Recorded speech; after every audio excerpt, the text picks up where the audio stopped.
To get there. It is currently not working. Oh shit, wait, it is. Maybe?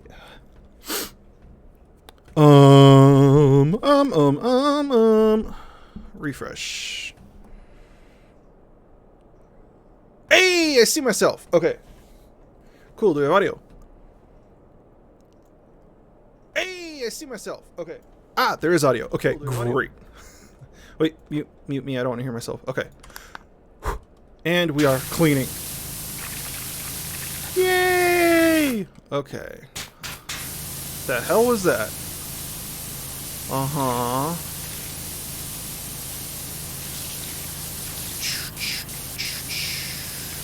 Whoever came up with this game is just a genius. This is such a fucking smart game. Hi everybody, how you doing? This game gives you anxiety? Oh no. This game is like very relaxing for me. Except I normally play it like this, and I'm like, this is not good for streaming, so I have to use the aim mode. Let's see. Whee! Oh no. This is very much like a put on a show on Netflix and just kind of vibe, you know? Oh yeah. See that? See that? See all that grime going away? I don't know if it helps that I've done some like power washing in real life. I'm like, you know. But yeah, oh, that's nice. Yeah, dude. Now we're gaming, right? League of Legends has nothing on this. Right? This is how you cure the depression that League of Legends gives you. Oh. See, now I play with the long nozzle. Why do I play with the long nozzle? Cause it's the longest. There we go. That's better for detail work. Let's get this light nice and clean. Oh, Kinty juiced? I'm doing good. Oh no, it can't get frustrating if you miss a tiny spot, but you can do this, you know, which is nice. See, it's like, ooh, what did I miss? What did I miss? Ah! Oh my god.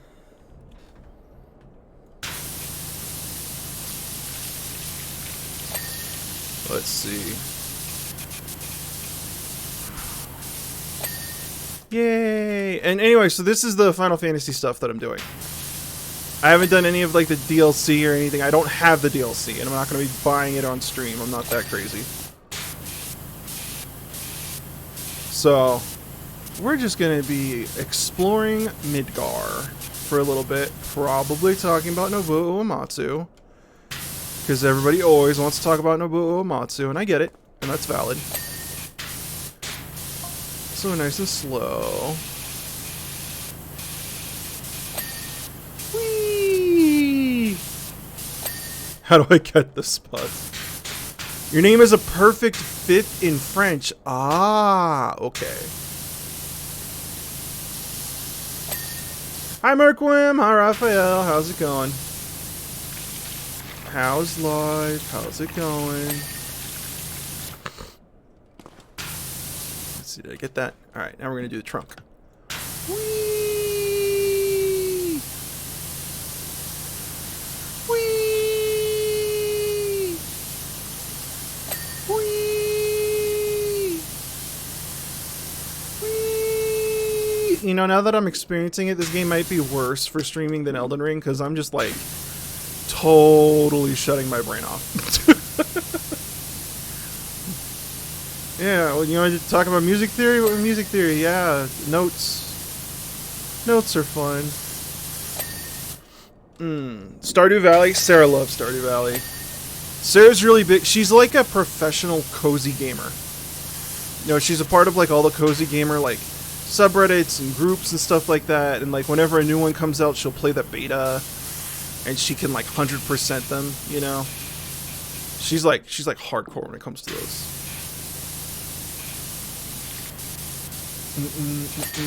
Hey, Ellie Rubric, how's it going? How's life on this Monday? This popeless Monday. That was fucking wild to wake up to. On Easter, no less. That seems kind of poetic, though, right? Like, that's got to be a good omen. Is it a good omen? I don't know. As good an omen as you can get if you're talking about somebody dying. Let's see here. Hey, roof railing cleaned. And let's see. see. Oh, probably gotta get all this. Yep. There we go. Alright. Let's see. Windscreen frame. Ah. We gotta get all this off. Whee! I keep thinking these dots are dirt. There we go. Alright, what are we missing?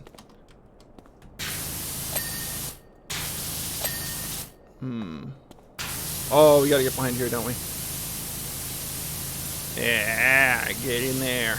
Yeah, JD Vance got to him. Did the Pope say sorry, though? Because if the Pope said sorry, you know, it's a different story. Ah, here we go. There's the grind. Oh, there's dirt everywhere here. We're gonna have to clean that fucking tire, aren't we? Alright, now what part of you is not clean? Is it this? Would have been fitting on Good Friday. Oh, okay. Sorry, I'm not like Sunday school educated or whatever it is. Ooh. Look at that undercarriage. Oof. Shut up, Reeve. We don't care. Okay. Let's see. Just right on in there. We're doing an industrial bidet. Is what we're doing. Yeah, what a year it's gonna be exactly, Lovely Space Cat. I can't remember who I was watching. I was watching somebody last night, and they were talking to themselves, just like, what the fuck is Easter even about?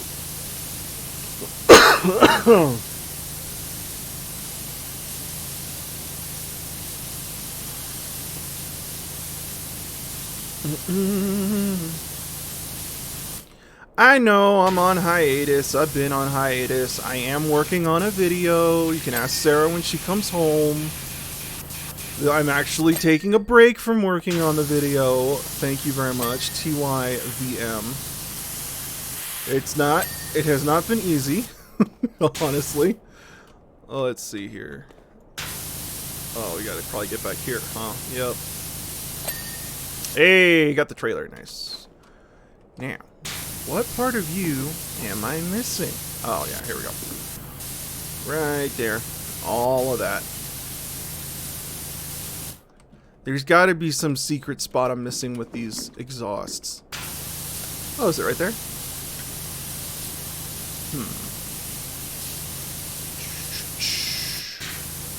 Get in there. Cleanse the dirt. Wait, hang on. Come on. Ah, see? Being able to see the dirt, it helps. Especially when you're like semi-colorblind. Are you already clean? You're already clean. Okay. Ah, ha ha ha ha ha ha ha.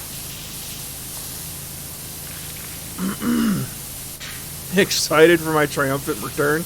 I'm not. I'm scared shitless, dude. That's my big thing.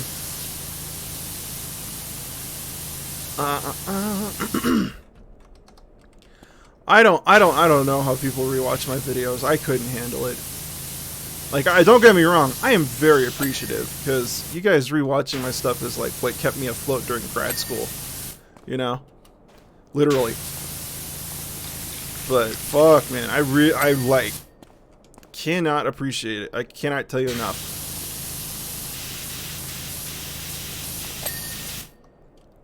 How much I appreciate you guys like watching the videos and then rewatching the videos. Like, that's rent, that's groceries, you know. Let's see, what else do I gotta do?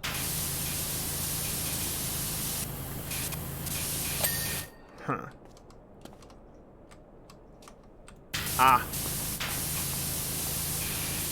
If I get my boots on your car, that's cleaning it.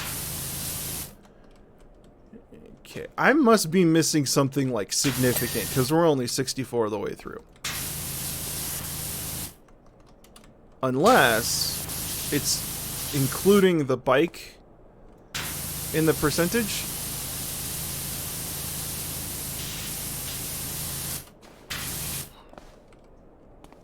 I mean, I would say that's pretty clean. Hold on, let me try this. Oh, we got to do the bike. The bike is included in the percent. Okay. Gotcha.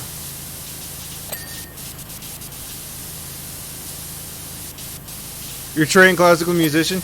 Yeah, a lot of my videos are just like, okay, so the way that everybody talks about music has nothing to do with how, like, professionals talk about music, and we need to have this conversation because there's a lot of miscommunication going on, you know what I mean? It's rough out there. You know, because the miscommunication goes both ways. Like, on one hand, yeah, there's a lot of people talking about music, and it's like, okay, I know that you mean well, so I don't want to talk about you being racist, but, like, what you're saying is actually really racist. But, and then at the same time, there's a lot of classical musicians who are just, like, not listening to music that does really cool stuff, and it's like, guys, come on.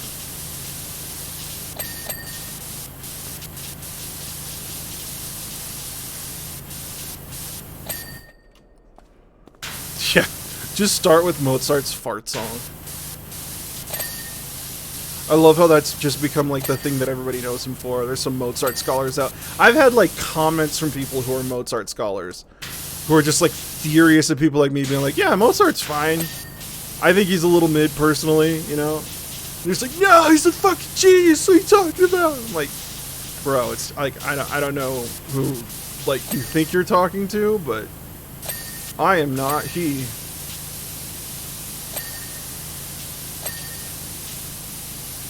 See, the way this game would be annoying, right? I'm not saying this game is annoying, but, like, if this game were to be annoying, the way that they would make it annoying is if you had to disassemble all of the parts and clean them, like, industrially clean them, and put them in machines that would, like, put them in, like, an autoclave or something, so that they had to clean up, like, slowly, and they had, like, a timer, and it was like an idle game almost. Fake upload of... I actually really love Cats. That was something that bothered me when the video came out, is that people were like, yeah, I didn't realize how much the stage version of Cats was actually really good. I never said that. I'm not a fan of Cats the musical in any metric, and the fact that that's what you got from the video really upsets me. It's like, fascinating for you to have said that. I disagree with that, but okay. A PS4 Mozart game? No, I have not seen that.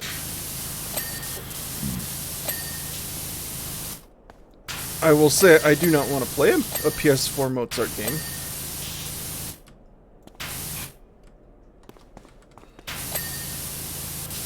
I just like every once in a while, like once a year almost, some Mozart, Beethoven, classical music bullshit will make the rounds on social media, and it's just one of those days where, like, I have to go touch grass, you know? Because I'm like, I just can't, man. Front fork. Wheel. Okay. Front tire. Nah. Be gone, dirt! Hey! Okay, how... Whoa, hold on. Front fork brace. Ooh. See, as somebody who doesn't know shit about cars, this is all very educational for me.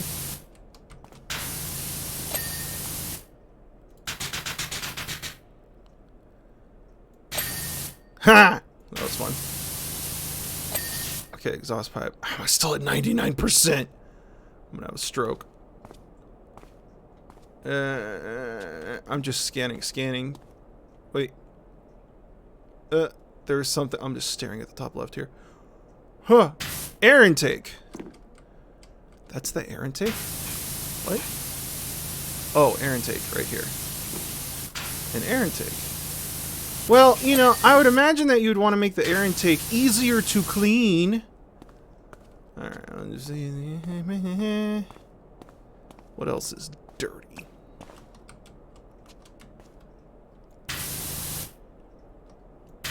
Sorry, I'm looking for bright orange. I need to break down Nyan Cat? Absolutely not. I don't want to touch viral music, because as soon as you touch viral music, everyone's like, he said there's a 4-chord in it! That must be the secret to writing a catchy melody! I'm gonna make this my whole personality! I'm gonna make a whole Twitter account! just off of 4 chords and how they're magical, and you're like, dude, fucking please, no. Like, that always gets me. That, and then, like, was the second Avatar an improvement? I didn't, like,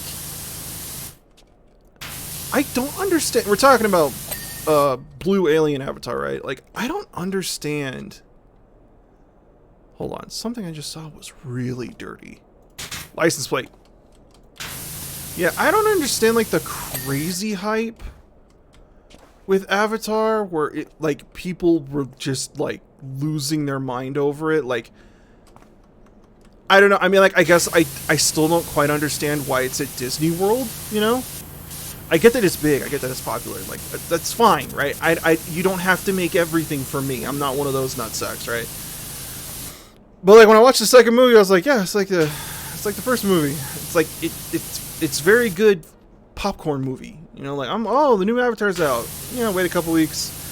Yeah, it's something to do on a weekend. You know what I mean? But I'm not like learning the conlang, using terms, being like, oh my god! You know, I'm not like looking up videos of people singing Disney songs in Klingon, right? Because I stumbled upon that the other day, and that was a fucking crazy night. A lot of fun.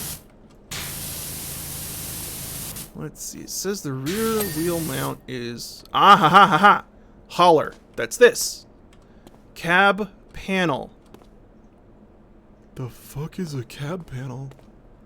Oh, it's cab panel? Or you? Ha! Cab panel. What the fuck is a cab panel? It's my ultimate. Maybe I gotta. Yeah. Nothing's glowing bright orange. Oh, okay. Door handles.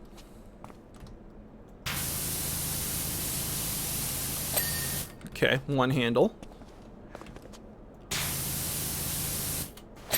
2 handle. Rear wheel mount. That makes sense that it would be this. How do I get under? Oh, that's dirty game. How do I get under this? Hey, we did it. Easy. This is what I mean by hand sanitizer's 99% effect. Yeah. Oh, the kitties are doing great. Kitties are doing wonderful. I love this time lapse so you can see like what you did and how you did it.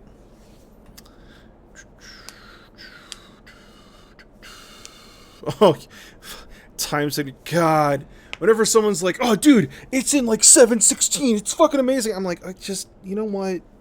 It's good to hear that you sound happy. That's all I'm going to say, right? Because like, oh my God. When someone's like, dude, it's in 13:14. I'm like, I don't care. That's really cool, man. I just don't care. And not trying to be like a dick or like, you know, I don't know, pretentious about it. I'm not trying to like yuck your yum. It's just, you know, for whatever reason, people just get focused on one theory concept. And it's not even like an interesting one. It's always like key signatures. You know, hang on. I gotta clean my glasses. Give me a split second. I'm currently blind.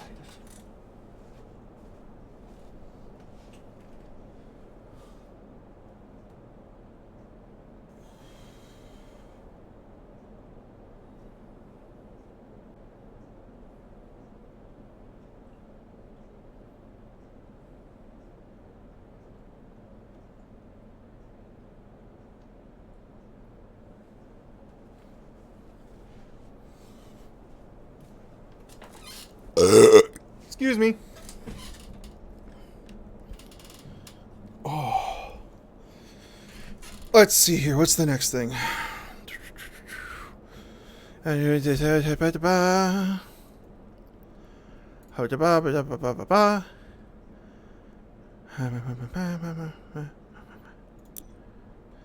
Okay, we already did that. What's the next thing? Ooh.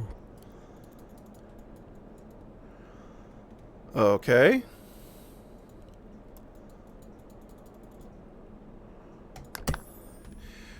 No, but yes, I do wear glasses. I used to not. And it was only really grad school when I started wearing them permanently, because like I'd see the front of the board and it'd all be blurry. I'm like, okay, well, this is a problem. You know? Still using the same everything? Yeah. Oh, a step ladder. How generous. Oh, there is scaffolding. Okay. The hell? Is it move? Oh, it's moving! Great! That's super. Can I pick you up? Haha! Oh, okay. So, okay. So, just... okay. Yeah, but the, like... The thing that I don't get, or like I kind of get, is like people will latch onto these theory concepts and it'll always be like the most basic fucking thing ever. You know, it's like, oh my god, I discovered time signatures. It's like, yeah, because you listen to like a prog rock band and they think that this is like the height of whatever the fuck they think music theory is. Right? And it's like, dude, people have been doing that since like the 1800s. Like, just look at the end of Rite of Spring. Like, it's just deep breath, you know? That, or like people will be like, oh, I'm sorry, is that called the leg gripper? Okay. Japan is not beating the allegations.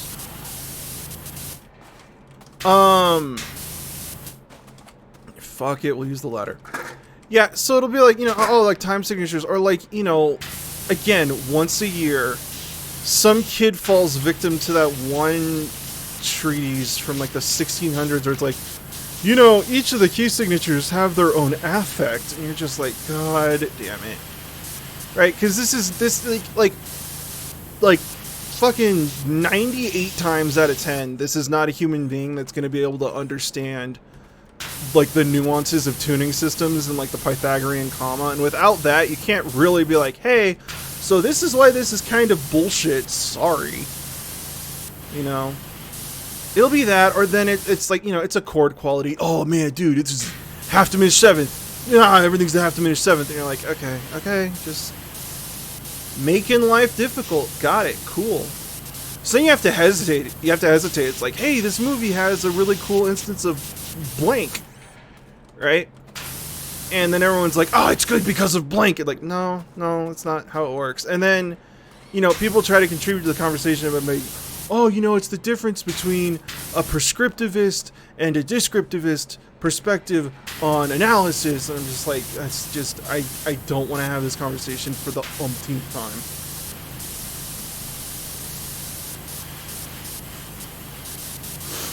What are my thoughts on Henry Parch? My music theory professor in my undergraduate was a Harry Parch scholar. He did all of his doctoral work on Harry Parch. I always call him Henry Parch because I get it wrong. But yeah, no, so I'm very well acquainted with those 17 segmented octaves. I think his stuff is nifty. Like, especially, like, because, like, when I was in, quote-unquote, academic music composition, I was very much an electronic composition specialist, major, whatever. And, in going to grad school, I made sure to take the Super Collider class. So it was a whole class dedicated to a specific IDE that lets you code your own synthesizers.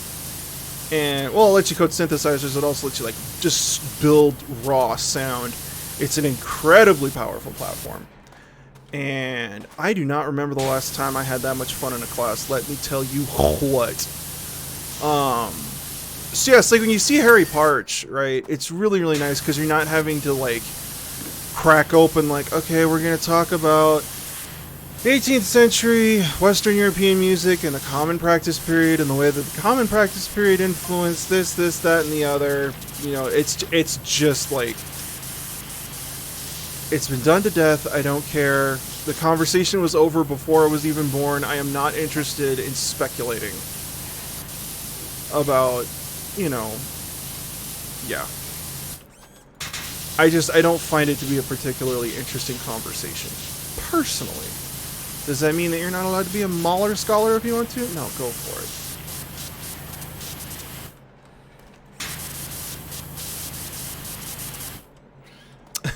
Dinah Drake, I think I've seen Pitch Perfect once, and I was not paying attention. I wasn't inebriated, so to speak, but it was like on in the background and I wasn't paying attention. The whole, like, Glee thing, the whole Glee movement and, like, High School Musical and everything, like, it just missed me. I don't know why, but I saw it happen and I was like, huh, I'm totally not interested in that. I'm gonna go do something else. And that's the extent to which I know about, like, Glee and Pitch Perfect. Oh my god, there's so many nooks and crannies on this machine.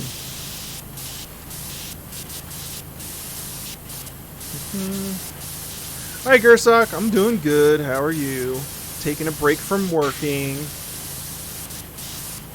Because when you're self-employed, there's no such thing as a weekend.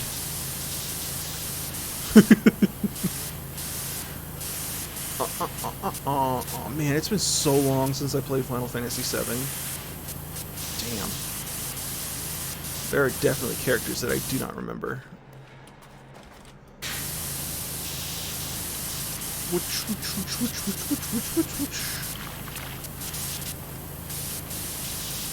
Alright, well, it's looking a little better. We're definitely not there yet.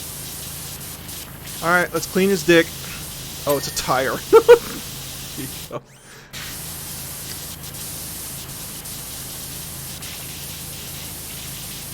Well, you know, at least it's elevated, so it's easier to get underneath it. Ooh, EM field and self-repairing.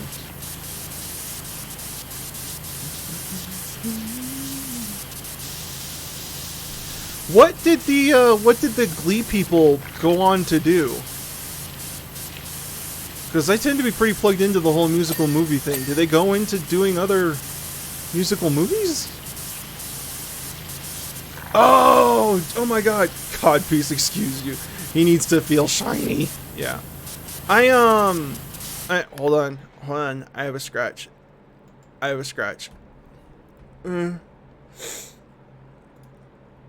Wait. Oh god, I'm clicking buttons. This is not a good idea. Oh, I pushed a button on Twitch. This is not good. Okay. We're fine. I forgot to mention, so because of Severance, which Sarah and I watched, we marathoned, and we both love. I can tell you she absolutely loves it. We got an Apple TV subscription, which means that I now have access to a TV show that everybody has been asking for years and years and years and years, and now I'm actually going to check it out eventually at some point, hopefully soon, TM, which is Schmigadoon.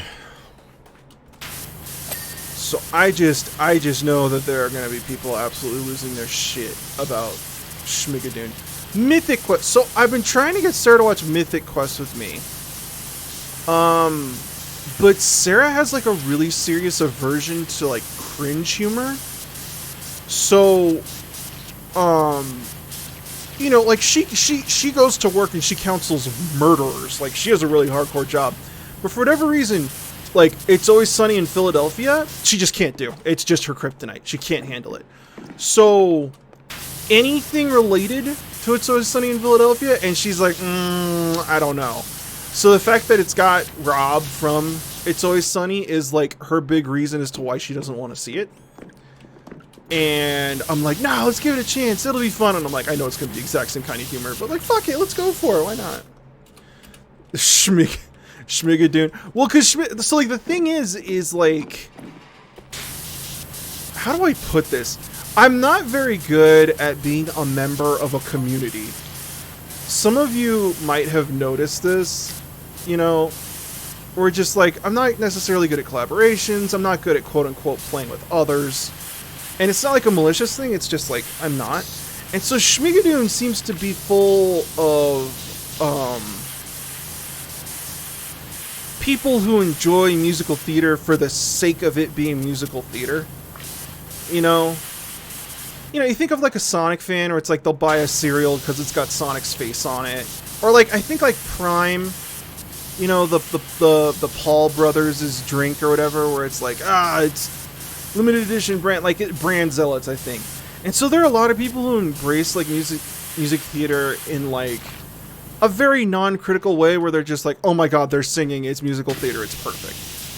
And I'm like, I really appreciate you being here, but just the fact that people are singing does not, by definition, make something good, you know what I mean?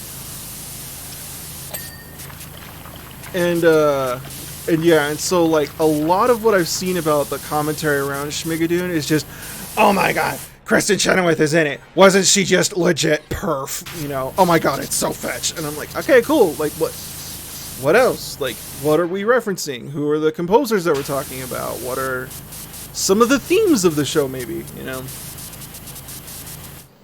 Corn pudding. Yeah, you guys kind of get what I'm talking about. And, like, that could be, like, really, really frustrating.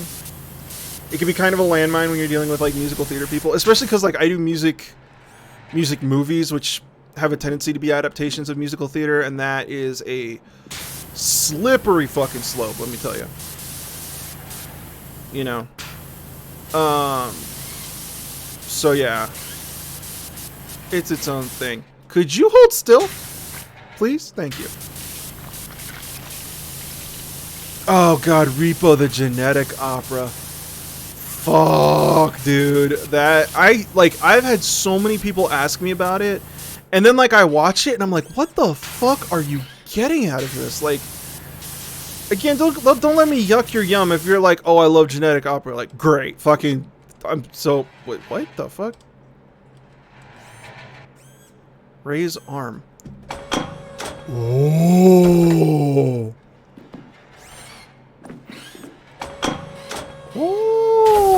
Oh, nice. Okay, that was fun. Sorry.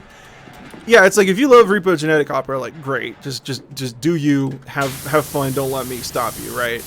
But, like, I watch it, and I'm like, this is a very, very specific group of people that go to a very, very specific Ren Fair that I am not, like, up on. I kind of get the same vibe from, like, a lot of people that do these, like, huge D&D podcasts. Like, I'll try to watch them, and then it's like, wow, I play Dungeons & Dragons very differently from these guys. And then everyone's like, oh, were you just murder hobos? And it's like, you're not a murder hobo if you buy property. Fucking simple as.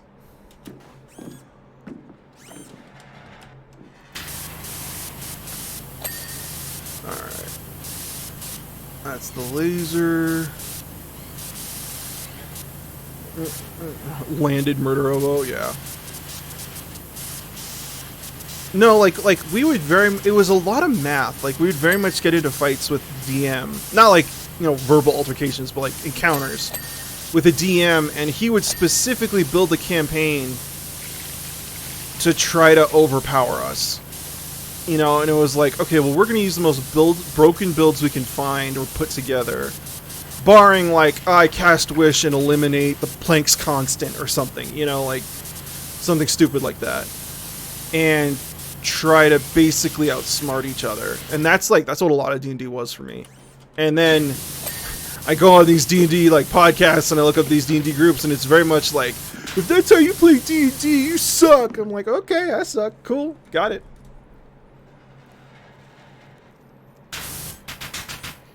Oh, is the guy behind Repo a piece of shit?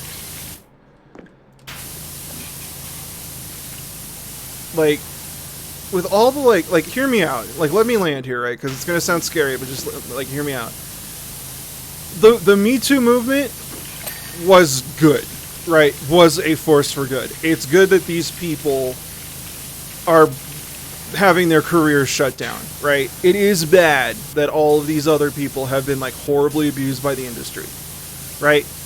That's it. It is a net positive for the world. I am not going to disagree, right? I just gotta say, it's really exhausting. You'd be like, man, I really like this thing, and then, like, you watch 3 seasons of it, and you're like, oh man, I'm totally committed. And then, like, a year later, you find out, oh yes, this dude's like a total asswipe, and the people, the actors were just miserable the entire time. And I'm like, ah, cool. Not gonna watch that anymore. I mean, obviously it happens all the time with music. Yeah, it's like, oh, you were that kind of D&D player. Exactly, exactly. Yeah, I wanted to like Scott Pilgrim, but like something about it just didn't click and I couldn't figure out why. Especially because the story is just very much like, I don't know, Scott doesn't seem like a great dude.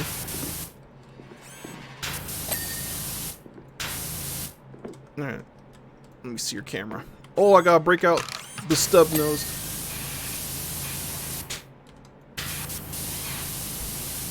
Oh, thank you for turning your head.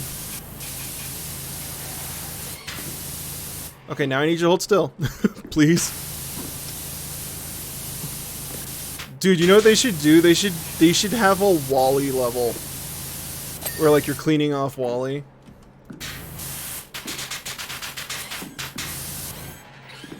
Okay. Oh, there is just dirt and grime and grease everywhere. I wanted to get on stream and play like the Warhammer 40k part of this game, but apparently it's DLC and you have to buy it. And I was like, I don't want to get my wallet, so we're doing this. That's literally what's going on.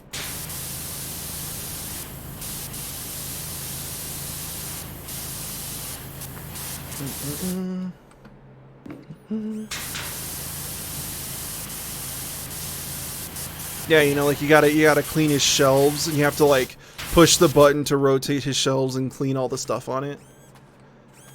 Okay, see, here's the thing. If I look at that, I go, yeah, that's clean. It's 81% clean. That means it is 1/5 by mass dirt.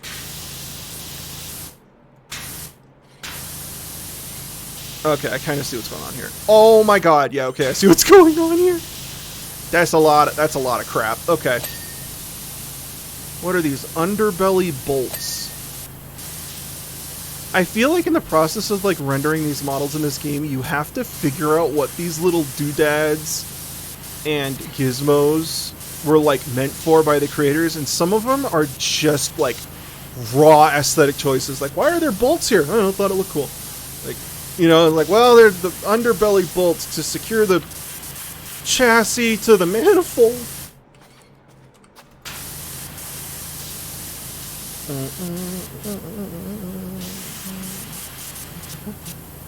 How did I miss this one almost completely?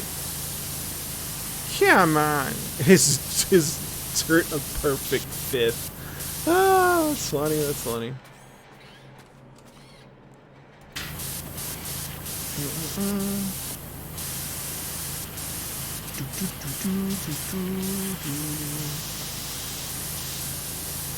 Whee! Yeah, you know what game I think would absolutely crush it if they did a remake? Because I don't know about you guys, and I might be aging myself right now, so be nice, okay? Grandpa's telling a story. Be nice. But when I was younger, when I was a young man, walking uphill both ways to get to school, which is actually true. I had a really weird geographic place between my house, and if I wanted to walk to school, I had to walk uphill both ways. That was like an actual thing for me. Not complaining, just like I remember like doing it and being like, oh, these roads are situated in such a way where you have to like go so far down that you are functionally walking uphill in both directions at some point. Anyway, distracted. One game that I would love to see get remade, and I think would absolutely crush it on Twitch, which is like really important to game marketing nowadays, is Star Wars Pod Racer. That game was a fucking phenomenon when I was younger. And the fact that no one has remade it is just like stunning for me, especially because Disney's just like is just milking that Star Wars cow to death. Like the fact that there isn't like a pod racer like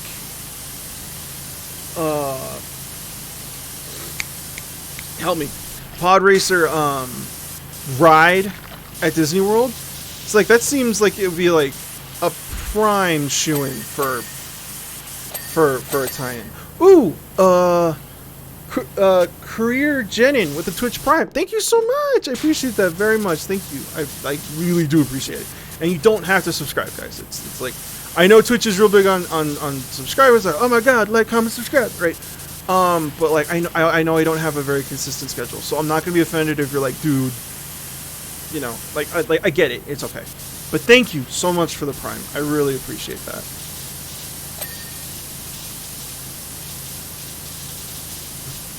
Oh, I love you too, Jenin. Yeah, I mean, like the thing is like the prequels happen, and I feel like all of the ancillary, like extended universe Clone Wars stuff, really cleaned a lot of it up. You know, like the Clone Wars cartoon, like you don't need me to tell you, fucking amazing, right? The pod racing game, again, really good. I would really love to see them tie in like Star Wars Unleashed, right? I just know that the biggest reason why they don't include Star Killer is that like the character's just fucking broken, you know? Like everyone's like, oh my god, Rey's such a Mary Sue, and I'm like, this dude is a clone, and he can pull Star Destroyers out of upper atmosphere. Don't fucking start with me, dude. Like, come on. You know, that's the Eric Cartman. No, I'm actually wearing super shielded Jedi armor, so your lightsaber doesn't do anything to me. You know. Oh yeah, no, absolutely a power fantasy game. Yeah. Dinah, you're 100% right. Bring back the Acolyte. I mean, like the thing is, and I think this was like a Jenny Nicholson video I got this from. So by all means, you know, tell me to go fuck myself if I'm just like rehashing old stuff. I feel like the Acolyte had just such a brilliant opportunity to dive into the Sith lore for, you know, the Disneyland crowd. Right? Like, I understand what they're doing by like, oh, we're gonna kind of like make our own thing. Like, I get it. I really get it. Like, getting a gig at Disney and then being able to like add to the Star Wars canon, especially if you're like a Star Wars fan, I totally understand how that's something that you're like super thrilled about. But I feel like it could have added to the Sith canon where it's like, oh, there's always a rule of two. Oh, it's very like emotion driven. You know, oh, they just feel so, and they feel their emotions so intently and stuff like that. Like it could have done some really cool stuff, and I don't know that the Acolyte really hit.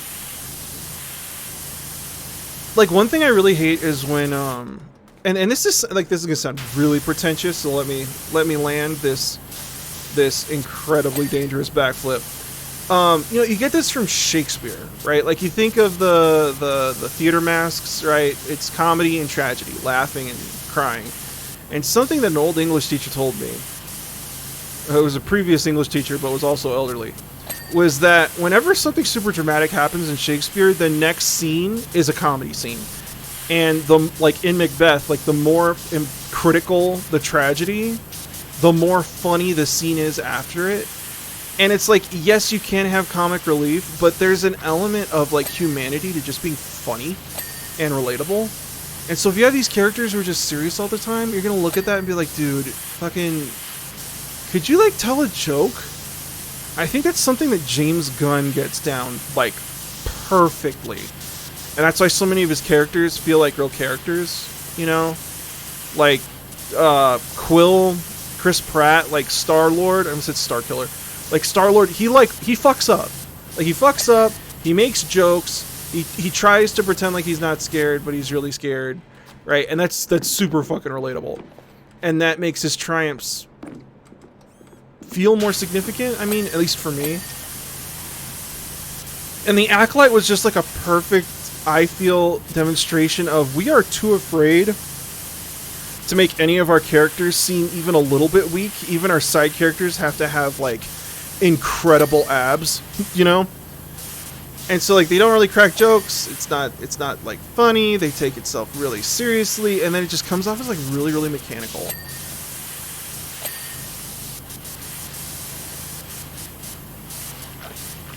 Why is it called Star Wars if they haven't rolled initiative against the sun? I love that TikTok sound. What, are we gonna fight the sun? And then I gotta play Hollow Knight, man. Everybody's been talking about Silksong. I gotta play Hollow Knight. I know that people are gonna be like furious at me that I haven't played it. I played like an hour of it and then I put it down and I just never picked it back up. I gotta do that. Same thing with Hades. I have Hades in my Steam library. It is downloaded in on my laptop. I could play it while watching TV, and I just literally fucking haven't opened it. Oh my god, yeah, dude. Oh my god, like fucking. Oh, sorry, my back.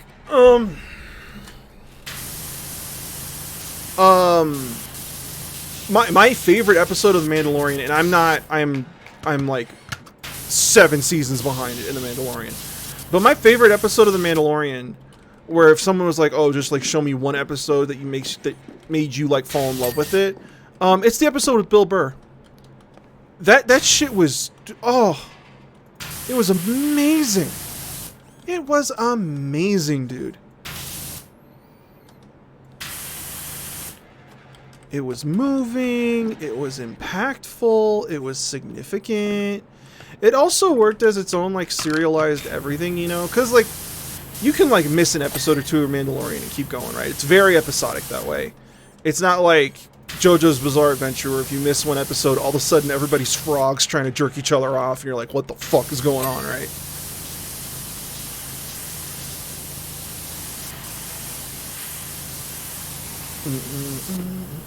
Well, that's the thing, is I normally really like those games that you could just really dive into, like Hollow Knight.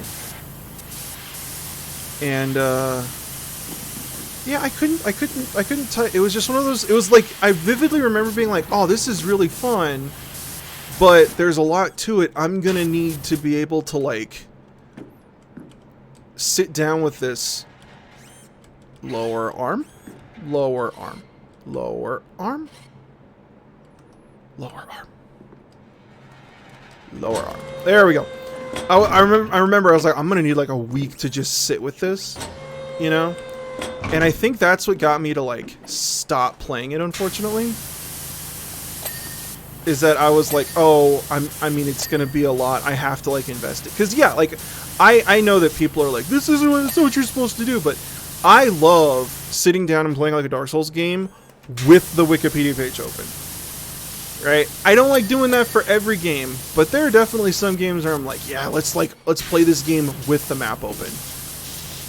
I think it comes from like playing Might and Magic on DOS when I was a kid, where like, you know, if you get a quest, they're just like, hey, so you need to go west for a little while, and then you might come across this guy, and you're like, well, I better start taking notes. You know, I was raised on those kind of games. Those were the first games that I played. And yeah, I think that really stuck with me. I totally get the frustration of like, where the fuck is this thing, you know? But no, I vividly remember my parents letting me print out like 200 pages of a game FAQ walkthrough, and then just like using it like my own little database and like fully 100%ing a game for no reason other than I'm a giant dork.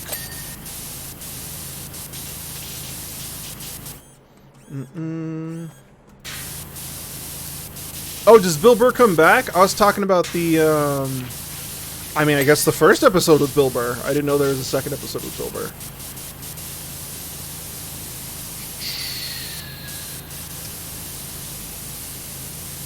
Alright, it is 97% clean, and it feels like there are not a lot of things that are actually clean here. Alright, okay, let's make sure the grippers are all clean. Oh man, there's all kinds of nooks and crannies here.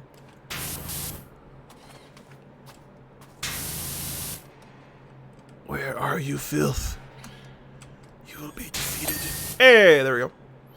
Okay, are you clean? You are not clean. Now you're clean. Okay, are you clean? You're clean. You clean.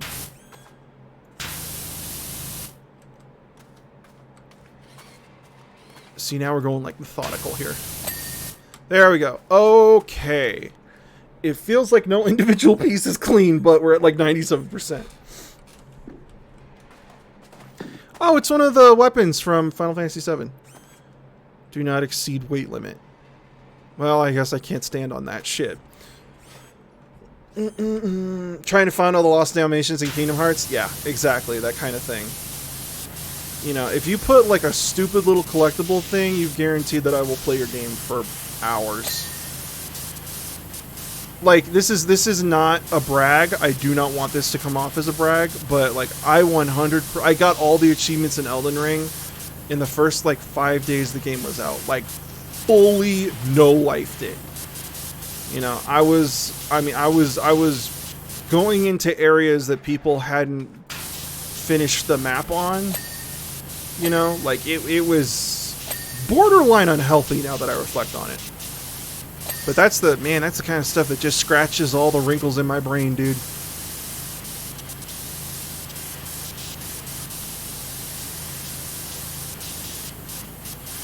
I love that shit.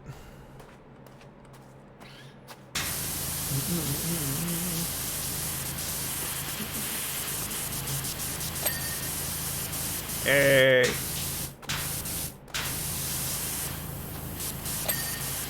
Yeah, I remember really enjoying Horizon Zero Dawn. I remember, like, it got to the point... This is cleaning, right? We'll be fine. I remember getting to the point where I was skipping all the cutscenes and all the dialogue because I just didn't give a shit, because I knew that I needed to get to, like, XYZ chapter in order to continue exploring and unlocking things.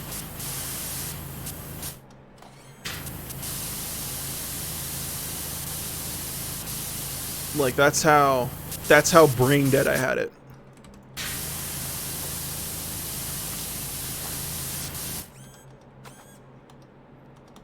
I'm pushing tab.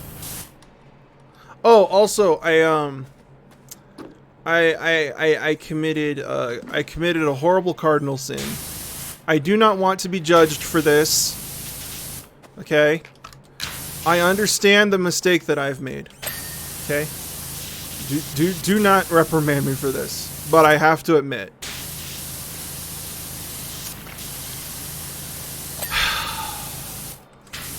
Played a couple rounds of League of Legends over the weekend, and I'm not proud of it. I don't know who put matchmaking together, but they are a nasty sack of shit. Because I was winning. I haven't played League of Legends in like over a year or two. Played a couple rounds, and I was winning, like, definitively, like, 14-1 in my lane and carrying and stuff. I was like, yeah, this is great. I'm gonna play some more League of Legends. Played one round today, just got absolutely inverted. Dude took my testicles and shoved them in my eye sockets. Like, I was like, am I, like, suffering some sort of neurological event? Yeah.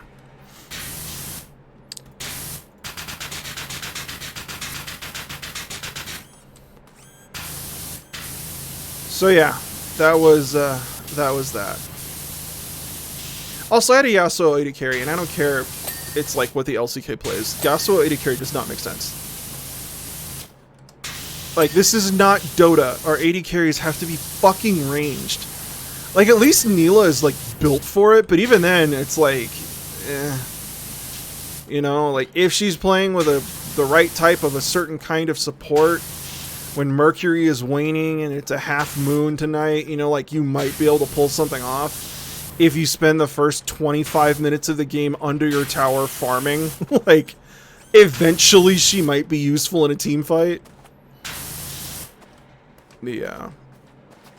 Oh, yeah, be sure to let Sarah know. She'll be pissed. Let's see. I'm trying not to clean parts, and I'm just trying to clean the gunk. To see if that's more, I don't know, cathartic, therapeutic. And, no, just very frustrated. You guys are right. Getting to this point where you're at like 98%, you're like, what the fuck is still dirty? So they ran into a Smurf. No. The Yasuo was on my team. It was the Yasuo AD carry on my team. And he was not good at the video game. Which is so weird for a Yasuo. Yasuos tend to be, you know, perfect, flawless human beings. Also, and I will still not be getting any judgment. I will not be getting any flack for this. I'm probably getting myself a new Magic the Gathering deck tonight. I don't know what it's going to be yet, but I'm pretty sure I'm getting myself one. Because all of my decks are, like, really bad. But I don't really care. It's more an excuse to collect all of the cards of a specific theme in a specific set. You know, than it is to, like, oh, this is actually, like, meta, you know?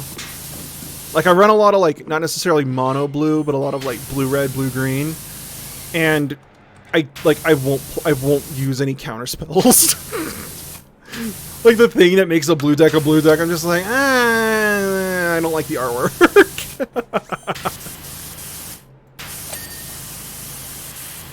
I also, like, don't go to my local game store because I know that, like, you can, like, go to your local game store and they'll host, like, hey, come and play Commander on Saturdays. Because I keep seeing TikToks, because, like, when you follow Magic on TikTok, you start getting, like, aggressively recommended, right? The hell is that? Am I losing my mind that there's something on this arm? Oh, that's the claw. Jesus. No, so, like, I follow it, and, like, apparently, if you play Magic the Gathering and you go to a local game store, you deal with a lot of the worst people that show up to an anime convention.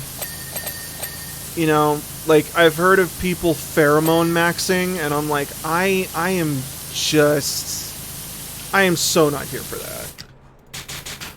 Yeah, Raphael, that's basically how I'm making a deck. It's like, oh, look, here's my Bloombro deck, and it's all frogs. It's like, well, it's not very good. I'm like, well, I didn't ask.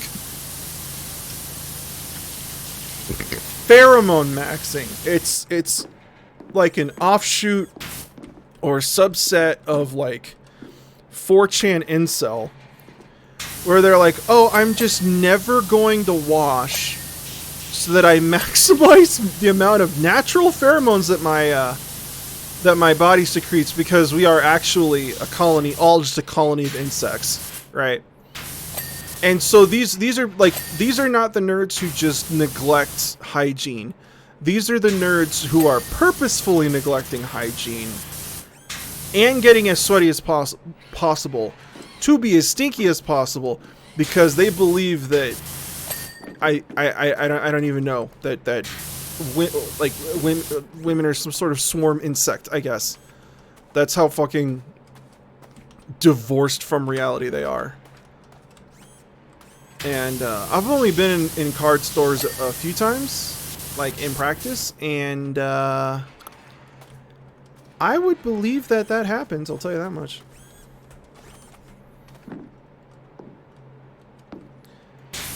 A BO kink? Yeah. You know, I would argue, right? Like here's an argument that you could make, right? That, okay, kink shaming is wrong, because I guess it's not something that you can really control. It's just kind of how you're built, right?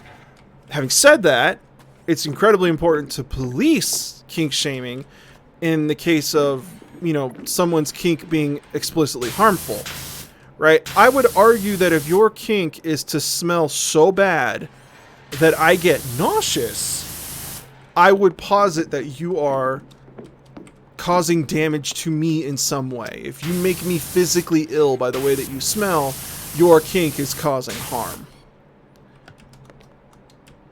And that's as close as I'm going to play with fire today.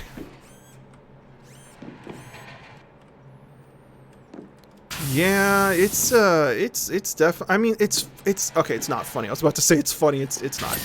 But, like, you know, Sarah deals with, like, really extreme clients. For those of you who don't know my wife, Sarah, she's a licensed clinical social worker. And, like, as a part of her job is, like, counseling, right? And she'll counsel, you know, hardcore convicted felons, adults with developmental disabilities. Like, she's done at-risk youth. She's done or worked with all kinds of populations, and she is she's a specialist in domestic violence and in working crisis. She has like multiple crisis, like I don't know if it's like licensures or she's done a lot of crisis work. She is kind of like the crisis expert on her current team that she's on, and so like we'll be around these people that, you know, are struggling with personal hygiene, and she'll be like, I literally just spoke to somebody about this in my office. Like we had to air out the office and Febreze it, and it was like, if you do this again, you're going to lose your benefits. And I'm like, Sarah, talk to them, and they're like, no. She's just like, no, I'm not at work right now. No, I'm not doing it.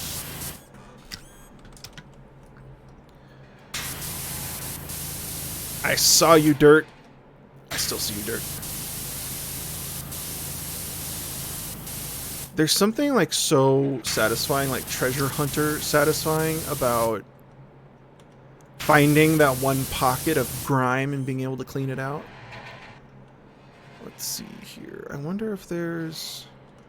I don't know if you can hear it. I'm just mashing tab. trying to find the grossness. I really want that check mark, the checklist to come out. Haha. Ooh. I saw more. Wait. There we go. Haha! Shoulder well. Okay. Wait. Yeah, Sarah really went my office hours are, yeah.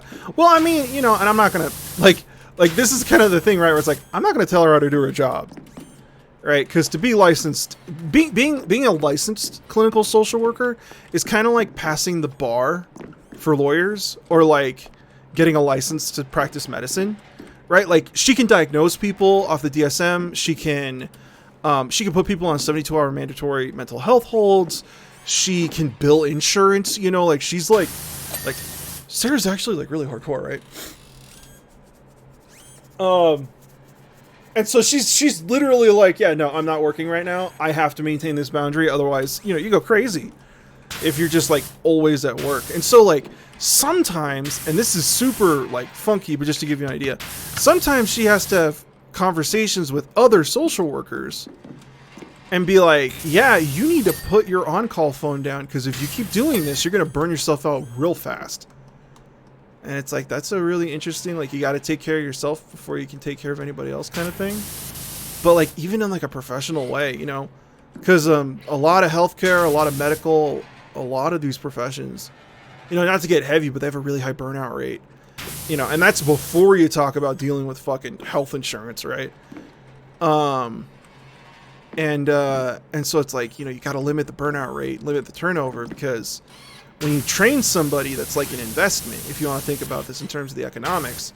And so it is a net positive for the world if you can get people to stay on as long as possible, so that they can then carry on, my wayward son, sorry, carry on, like, basically passing on and teaching the next generation of professionals. That's literally just how you get better everything. I mean, dude, there are some people who go into social work with just like dog shit boundaries. Like really dog shit boundaries. Like there's all kinds of drama, and some of it's like legal. So like Sarah can't use names, you know, like we'll be talking and it's like person 1, person 2, or like we'll give them names. It's like from like Game of Thrones, when we were watching Game of Thrones, you know, because like HIPAA, but also legal stuff. Where like Sarah went to undergrad, but she got her undergrad in social work. She went to undergrad with somebody who ended up marrying their client. Right? And obviously they're not together, but like that is such an extraordinary violation of boundaries. Right? Or, you know, there might be a social worker who's like, ooh, I really think that, you know, so-and-so is cute. Right? I want them as a client. I'm going to convince them to drop this other social worker as a client. And it's like, that's not technically like illegal. It is obviously bad practice. And like in terms of like the professional environment of social work, it's like huge red flags. And so it's like, how do you investigate that? And it gets dicey. It gets dicey. Have I named a client Glup Shido yet? No, but I am going to. That is such a fucking good idea. Like, oh, fuck. Sarah, are we talking about Glup Shido? Sarah, you know how like some people are like terminally online? Sarah's terminally offline. So, she might not know who Glorp Shido is. Why the robot got a cod piece? I thought it was a cod piece. It's a tire. Like psych professor said that people who go into therapy are the ones who need therapy. Fuck if that's not true. Or at least that's true a lot of the time. You know. The fuck was that?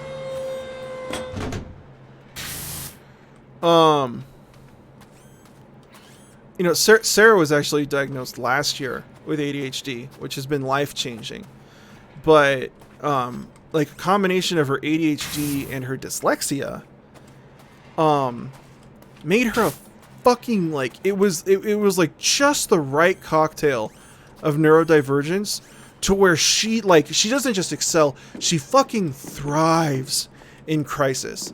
So if she's not working crisis, like if someone's not like in a life-threatening situation almost, she's like, yeah, it was a quiet day at work, really bored. You know? And so like sometimes she comes home and just has the most insane stories. He's like, what did you do today? It's like, I watched The Little Mermaid, and some of the stuff is really cool in it actually. If you listen to it real close, it's nice. That's our conversations. You know, especially like when I'm over at the in-laws and like we're talking, it'll be like, so Ethan, what did you do? And I'm like, I mean, I was looking at, I did this, that's my thesis. Oh, and what are you planning on doing with that? Yeah, you know.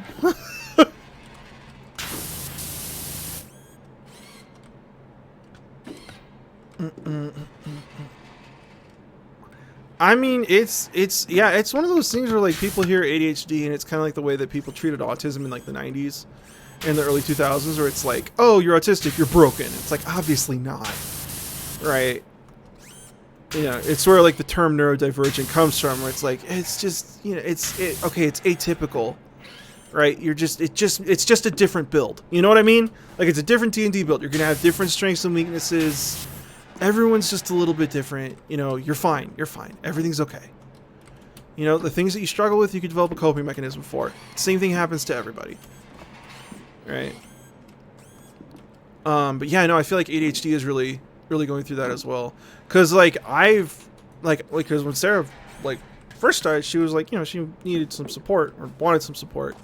And I was like, well, I'm the +1. I will come and be supportive.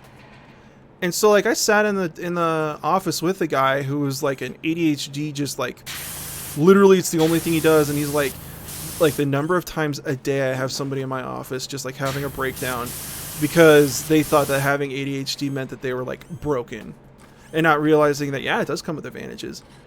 And I'm like, fuck, dude, every day, like, God, I couldn't do that.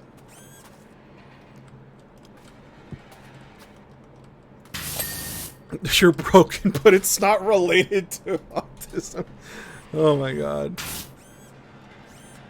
Well, see, now I'm looking for all the little nooks and crannies. Actually,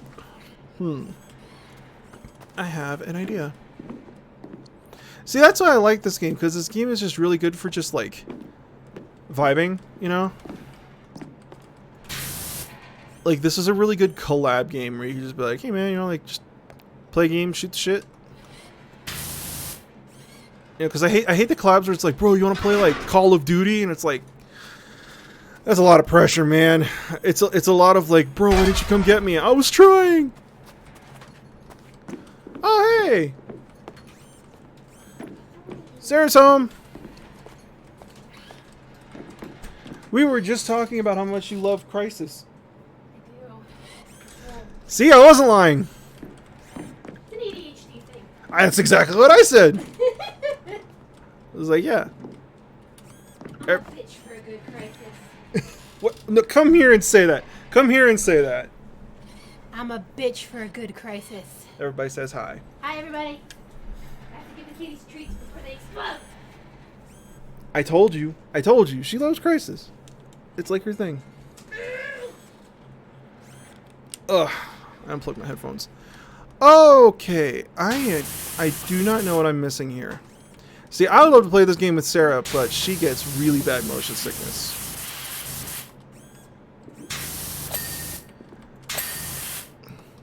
Okay.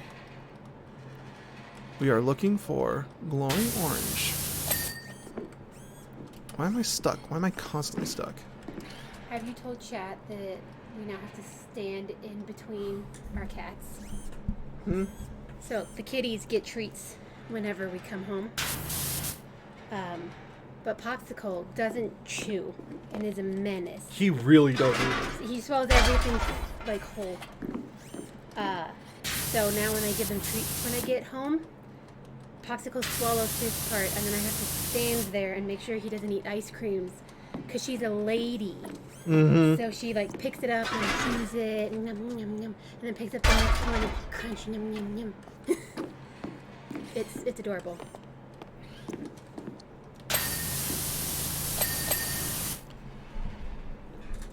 It's very true. Oh, hey, Reptorus. How you doing? Glad you could join us live as well. I'm thinking about starting a VOD channel. What are your guys' thoughts? Because I've been downloading the VODs because people have been, like, DMing me, be like, dude, I really wanted to show up, but, like, I missed it. And, like, you know, people are all over the fucking planet, right? So it's like, in a different... Say hi to chat. Say hi, Bobbies. Ice cream, say hi. You can't let go into say hi. Say, that was Popsicle. Say hi. Go meow. Say meow. She's not you. That's Popsicle. Hold on. Say hi, Bubbles. Ice cream, want to say hi to chat? Oh, She just gave you kisses to put her down. Oh, nice. Oh, that's great. Hey, Bubsies. Yeah, so I was thinking about doing like a little VOD channel. I was gonna name it Diagonally, right? Thought it'd be funny. And then like I can upload the VODs because everybody's all over the planet, different time zones. Ah man, you know, like I got work. I pulled up a shift today. Also, I'll be the first one to admit that I am dog shit when it comes to keeping a schedule for streaming, right? Like, I never missed a day of class in grad school, except for when I had COVID, and even then I told the professors and I said that I was sorry, you know? Call it horizontal. Upside down. There, I see, there you go. Yeah, I want to do a VTuber avatar, but, like, okay, I looked into it. Okay, it would be a lot of fun. I want to start with that. It would be a lot of fun. I have, and again, let me land. Okay, don't immediately jump to conclusions and be like, oh. I looked into VR chat, right? The game, the platform, the category.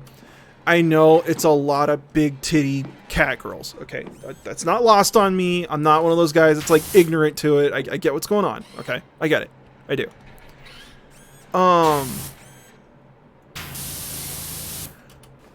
The thing that I thought was cool about it though was like, I don't know, once every other week or so, I could have my avatar be in front of like a whiteboard. Right, and then people could come in with their music theory homework, and we could do their music theory homework together. You know, and then, you know, because I have access to textbooks, right? I had a whole pedagogy course in grad school, and a part of that pedagogy course was, you know, put together a syllabus, evaluate which textbooks have this, which textbooks have that. So you could be like, oh, this is my textbook, and, you know, if I contact a professor and the professor's like, please don't do my students' homework for them, I could get a different example from the same chapter, and we could be like, hey, let's go over it together, and let's make sure we all understand. Or, like, we could do, like, some ear training, you know? Like, I could hook up, like, the piano or, like, open Ableton, get, like, keyboard or something, and be like, all right, let's do some ear training. Let's do some transcription. Nice and simple, right? Because everybody's going to be at a different level, and I don't want to like, you know, I don't want people to be like, oh, okay, we're gonna start transcribing Schoenberg, you know, fucking prepare your butthole. Cause then people get really weird about it, and they'll be like, you know, it's like, hey, and that kind of goes against the, like, if I have a brand, it goes against the brand, where it's like, you should be able to like watch one of my videos or come into the stream even if you don't know shit about music, because that music elitism just really fucking gets under my skin. And so it's like, yeah, you know, do that kind of thing, have it be more educational, but like most importantly, and this would be the cool thing about having a VTuber or like a model, would be to like keep it fun. You know, keep it fun, keep it light. You know, and so like if we do like ear training examples, our ear training examples don't have to be fucking like Bach excerpts. We could be like, oh, okay, what's your favorite like anime opening? Let's look at it. You know, that kind of thing. And we could do it without judgment, or like, you know, maybe if that ever takes off one day, do like a once a month stream on Kick, because their copyright stuff is a little bit more lax, and then you could be like, oh, well, let's listen to the latest Lady Gaga track. You know, but that's kind of the thing is, it's like it'd be coming up with a model, and then that involves an investment of, I would need new equipment, I'd need a camera, you know, I'd at least have to track my face, otherwise it'd just be a PNG tuber. And then like, this is not a pity party, woe is me, oh everybody feel sorry for me thing, but like I don't move around very well in the real life, right? And I can't stand for extended period of time. So like if I were to do like a full 3D body VTuber, I would have to somehow incorporate the ability to like sit, just have it be like the chest up, but then also like access a whiteboard. Oops. You know, so like it would have like nuances that I would have to like handle or sort of tackle.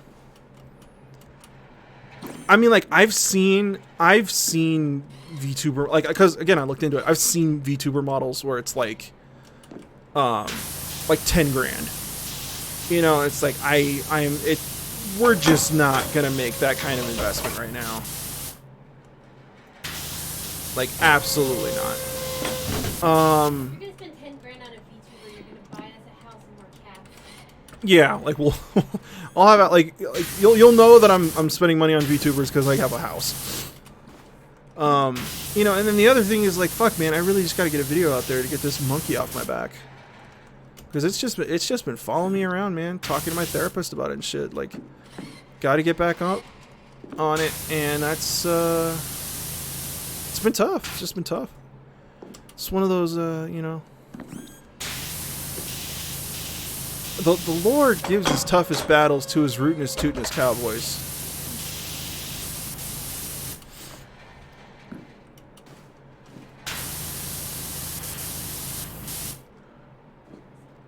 Yeah, and you know, then yeah, you know, you have to find an artist, commission the artist, right? Obviously, and then shout them out, and that's like we were talking about, right? It's a little on the complicated side.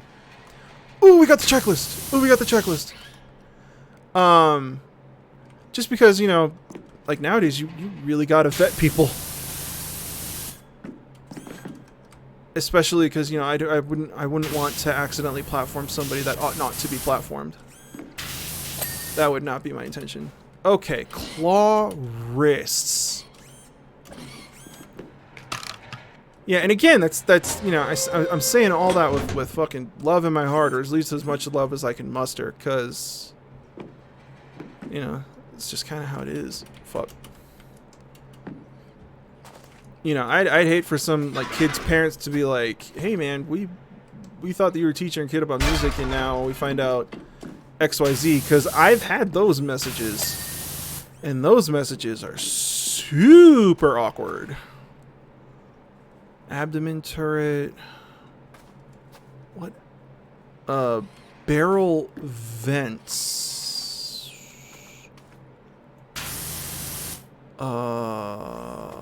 Rear exhaust.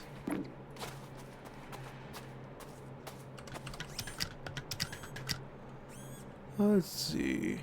Where are okay, that's the launcher. So that's the exhaust for the launcher. That's... that. It must be up top.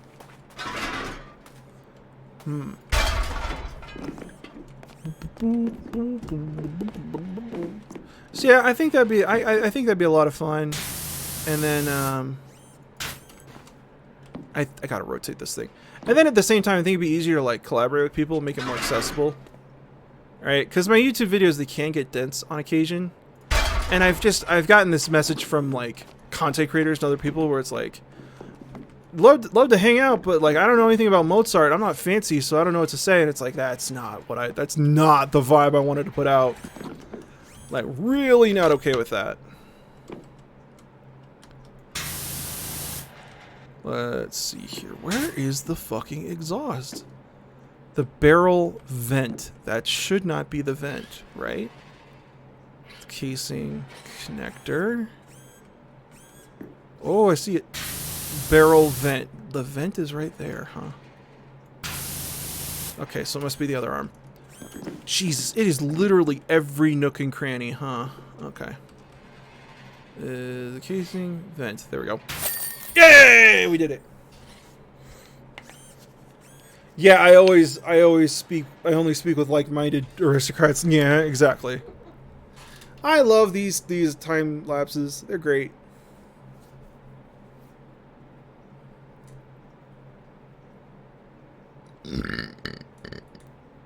Yay! Perhaps the smug hack needs to spend more time ensuring his best. Okay, what's the next one? Oh, we already did that. Oh, this is Seventh Heaven. Oh, it says it right there. Jesus.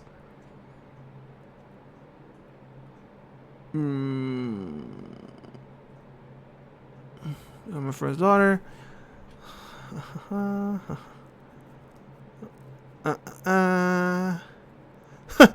We're cleaning the bar while they're doing the prologue. That's amazing.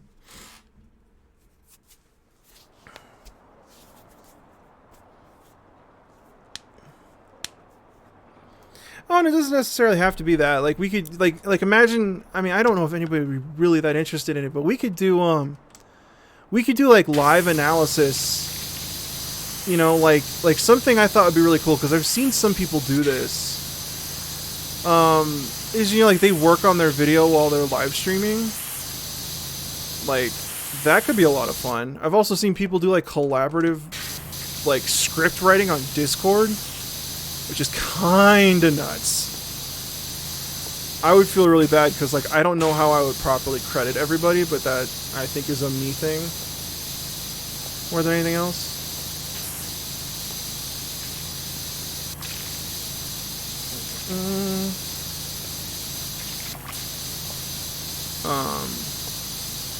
Yeah, like there are a lot of content creators who like have a bunch of people see their videos before they publish them, and I'm like, damn, that must be nice. I gotta make more friends. I gotta go to local game stores. I got a pheromone max. I don't know how you pheromone max on the internet, but I got a pheromone max. Script consultant, yeah.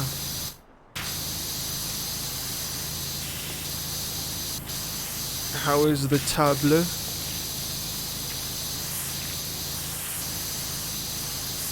Sur la table, is the table clean? What part of the top? Oh my god, that's very orange. Jesus.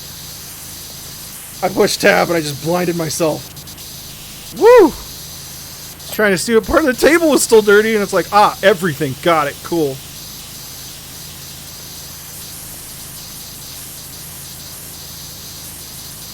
Smear shit posts on the internet. There you go. Sarah, like, I don't want to dox anybody, right? I'm not gonna reveal too much information, but somebody, one of Sarah's friends from high school is like a quote unquote professional shit poster on Tumblr. I'm not gonna pretend to understand what they do, right? I don't want to gender them. I don't want to give any information, but recently they managed to say something so funny they were on the front page of Reddit, and I was like, God damn it, how do you do that? One, like, congratulations on being that funny, but two, I've made it to like the 19th page of Reddit before, and that's a shit show. I know the answer. Autism. They're super autistic. Have they been diagnosed as neurodivergent? They're not been diagnosed. Oh, okay. They did really I gotcha.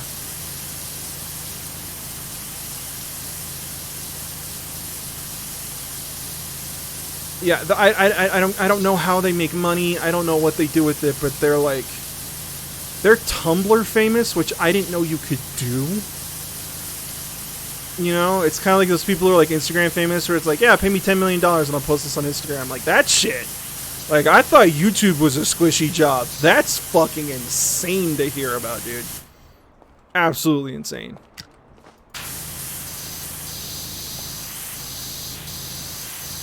Listen, would a longer nozzle help me right now? Yes. Am I going to use it? No. Why? 'Cause.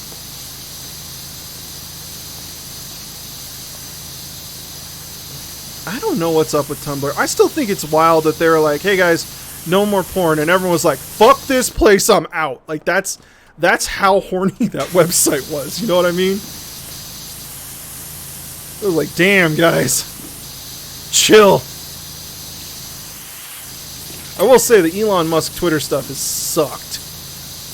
Because, like, I know I have, like, a lot of professional contacts on Twitter.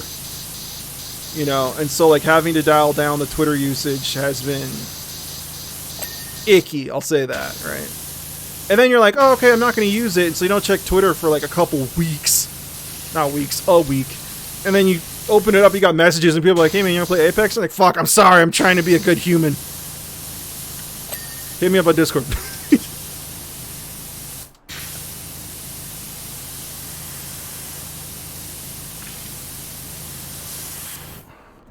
Tumblr fame is a monkey spa? Oh my god, you're so right. Can I? No. Parkour! Parkour! That's gonna make me dizzy. Parkour! Parkour! Parkour! This is not working. This is not effective. This is not a decent strategy. Oh my god, everything's covered in cum.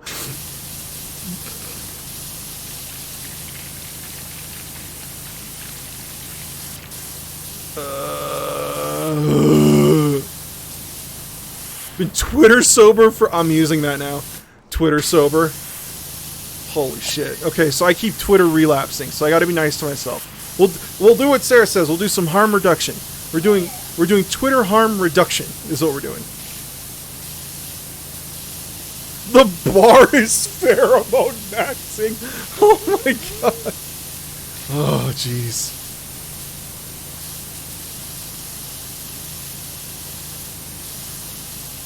If you're like somebody who's pheromone maxing and you're like going out of your way to pheromone max, you like Febreze is legitimately an enemy for you. Like, that's what, Jesus, it's just so filthy.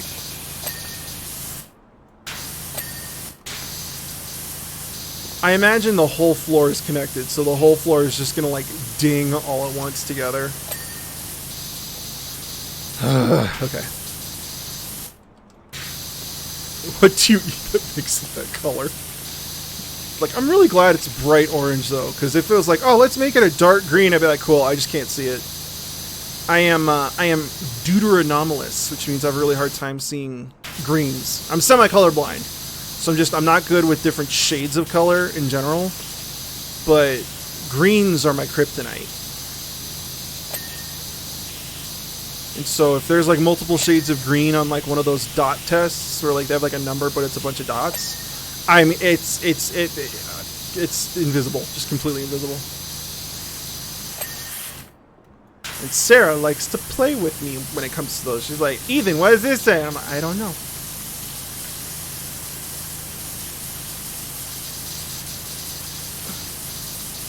Oh my god, it's just, can I just like hold tab? I'm just gonna mash tab. Eh, this isn't fun. Okay. Hey, we got a door. Hey, we got another door. Hey, we got the vent. Yes, okay. Hey, another door frame. Hey, another beam. Okay, so this is not going too bad. Turn around. Ew. Okay.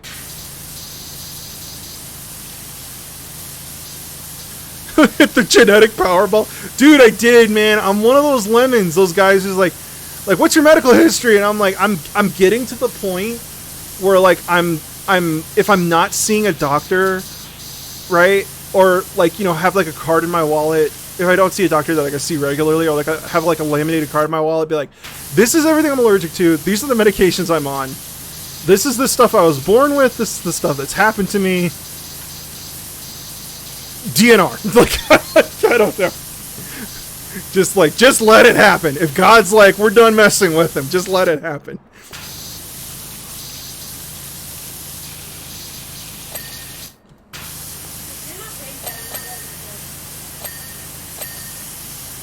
Yeah, how are they gonna tell, sir? It's me. Wake up. What do you do for a living? I talk about the Little Mermaid. Oh, he's gone. Shit. What are we gonna do?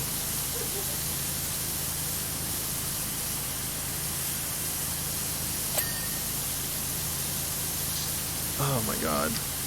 All this conversation about ooze and stuff reminds me that like, okay, so we're going back to D&D. Fuck it. So when so I was like really big into version 3.5 and skipped version 4, right? Talked about this before, and now everybody's on version 5 for Dungeons and Dragons.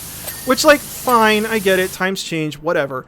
But like a lot of my favorite prestige classes got like wiped out. And they haven't really been replaced with anything. Like, I know that subclasses are basically supposed to work like prestige classes.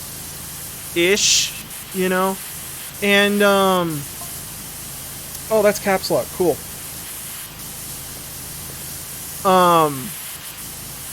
And so, like, yeah, like, there are all these prestige classes that I remember from, like, version 3 and 3.5, and I can't emulate them in version 5, and that sucks. And one of them is a class called Ooze Master, which is kind of like it was in Masters of the Wild, I think. And the whole idea was like, it's what it says on the label, right? And you would eventually become an ooze, right? Think of Flubber, if you know that movie, masterpiece, or Zack from League of Legends, right? And it was really fascinating because it was back when they really didn't know what they were doing with prestige classes, and so one of the elements of the prestige class was that as you leveled, your charisma score went down because, you know, your face was just melting off of your body. It was kind of wild.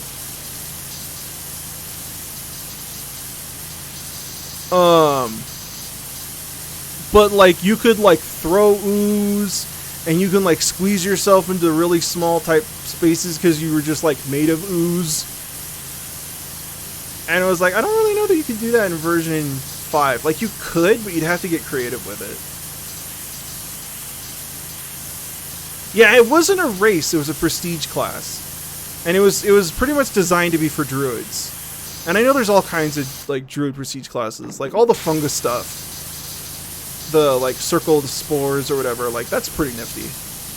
Having, like an undead druid focus instead of like the blighter or something like that from 3.5. Like that's pretty cool. Okay. Get the picture clean. Why is the jukebox not clean? Be clean! Is this one of those like we gotta lay on the floor and yup, it is. Okay, see? Got it. I know that there's like Spelljammer, which is D&D in space. I never got into that. It kind of lost me once it was like, let's go to space, because I'm like, we're talking about thermodynamics. Like, I'm not playing D&D. I'm playing Oxygen Not Included. You know, and it's not that I'm not having fun. It's just those are two very different games.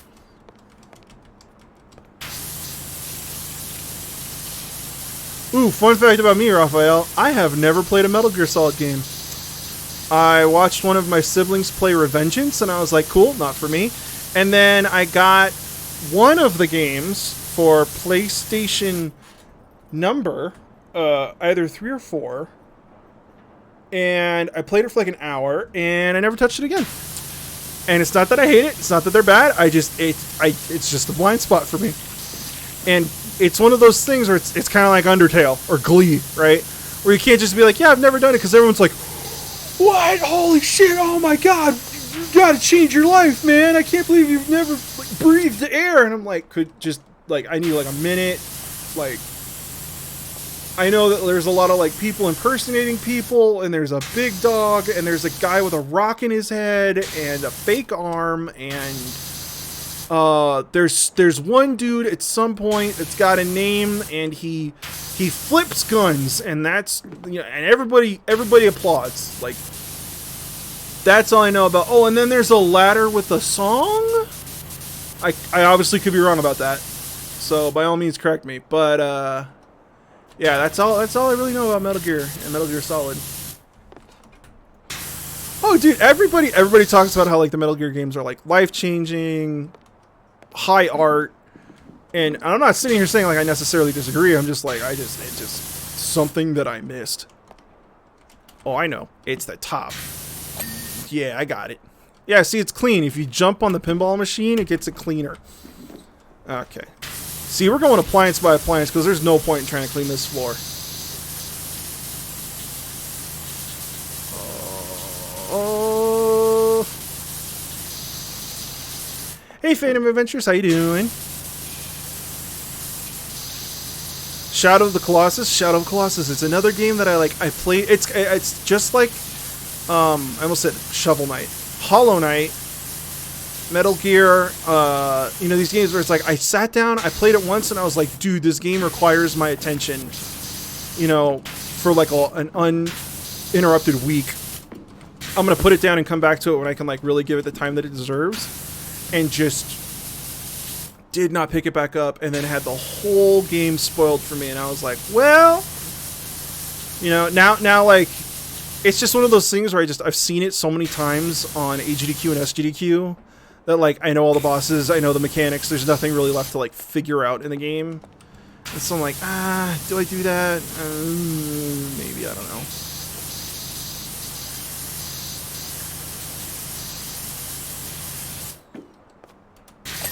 There we go.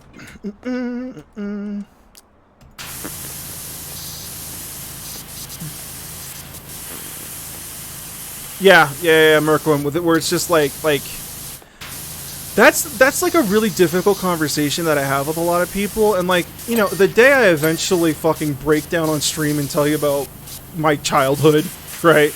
You'll be like, oh, that's why he's like this, you know. But just like, gaming is expensive, man. Like, I don't think, like, a lot of people in the gaming world don't understand that gaming is expensive. You know, and and like, as more and more people do it, it's only gotten pricier with like battle passes and shit like that. But like, I still check r/patient gamers. I don't buy games on Steam unless they're on sale. I don't buy DLC on Steam unless they're on sale. Like, you know, a lot of the games that I play are free to play. Like, the only time I've ever pre-ordered and paid full price for a game was Frostpunk 2. Because I love Frostpunk 1 so much that I was like, even if this game is butt cheeks, I still want to support them because it was such a fun game, and I turned out to not really like Frostpunk 2. But like, I don't have any regrets because that's not really what I was giving money for, you know what I mean? Yeah, fucking, I'm not like, okay, so here's the thing, right? And this is what it's going to turn into. I didn't realize this when I was younger, right? And this is going to sound really stupid because it's like a meme now. But if a console only has one game, if a console has two games, right? Snake and Joy, ooh. If a console only has like a game or two, and you buy that console, okay, say the console's $300. Each game is $50, right? If through the entire life of that console you only play those two games, you spent $200 on each of those games. You know what I mean? And so, like, that's the thing is, it's like, I did that with the Switch, I did that with the Wii U, I did that with the PSP, right? Where it's like, dude, I can't afford to drop, like, $50 a month on a game. You know what I mean? Like, it's just not in the cards for me, man. I'm sorry. And so it's like, if you're gonna make the Switch 2 that much money, and realistically, I'm only gonna buy Mario Kart, I'm not spending $500 to play Mario Kart, you know, for a week, and then get bored of it and put it down and just let it collect dust. You know, and especially after like the Wii, because I mean, you know, Nintendo's got that whole like, oh, we're an old company and everybody trusts us, don't you like Mario kind of thing, you know, they're kind of bulletproof in that way in terms of the marketing and the branding. Kind of like how Disney was before everything went to shit. And it's very much like, oh, you know, just like trust us, we'll do a good job. But like the Wii U, the Switch, and I want to say like the 2DS, all had really serious technical problems on launch. Like, they had overheating problems, storage problems, stick drift, Joy-Cons breaking. Like, they had issues, you know? And so it's like, you know what I mean? Where it's like, cool that you got this new technology coming out, you got this new everything, but like, even if I was like, even if I did have Mario tattooed on my forehead, I'm not spending money on the first generation or the first iteration of your console because, like, you don't have a good track record with it, you know what I mean?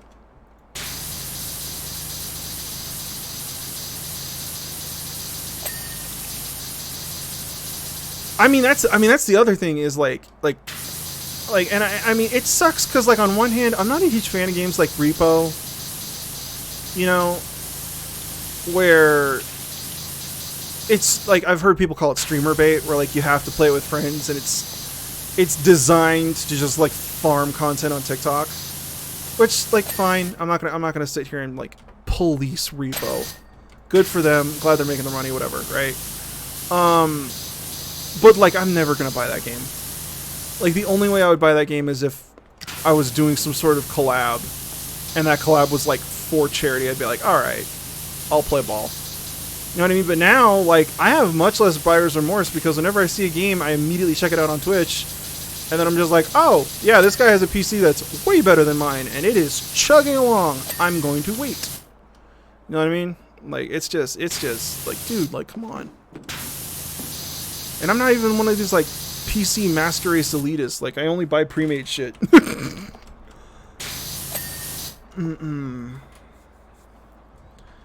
Yeah, Balatro. Like, I played Balatro, and, like, I didn't get addicted to it, so I didn't, like, marathon it, but I played it, and I'm like, oh, yeah, this is great. It's very much one of those games where it's like, if I'm stuck on an airplane, I'll play it, you know? Like, if I eventually go through with getting a Steam Deck. But I feel like that would be really dangerous. It's like, oh, no, Ethan shouldn't be allowed to do what he does at home in public. That's dangerous.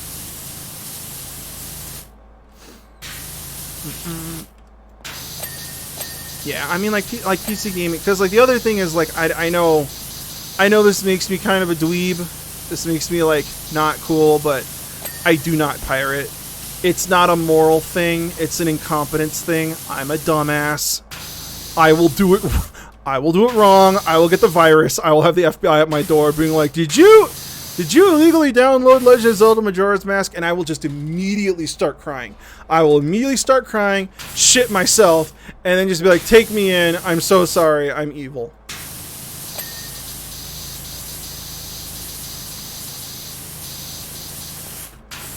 I do miss demos. I miss getting demos, like getting CDs and like cereal boxes. I don't know if you guys remember that happening. If you guys are even old enough for that. Okay, how do we get... There we go. Got it. Alright.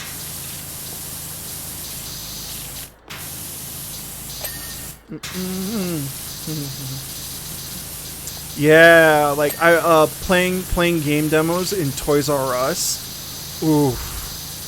That was so much fun. Cuz like as somebody who was like a part of a big family, I come from a big Hispanic family, so I'm like the oldest, or sorry, I am the second oldest of 11 cousins. And we were all born like within a decade.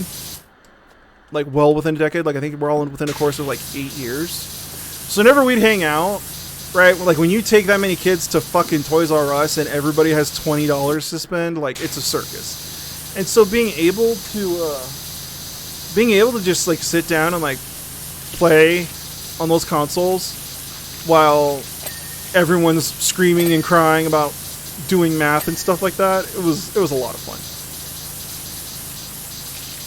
Only 11 cousins, that's small? Yeah. You want to get to the extended part of the family. It was, well, this actually, I don't know. It was trying to figure, I remember going to like a family reunion, and every single house in the cul-de-sac was somebody who was like related to us in some way, right?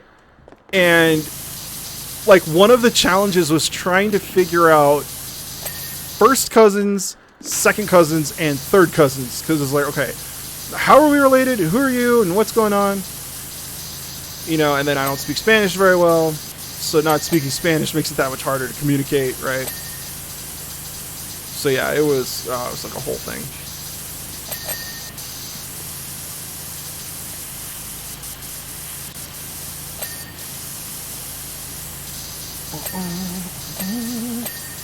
Oh man, there's so many little things to clean. There are a lot of places to go wrong here.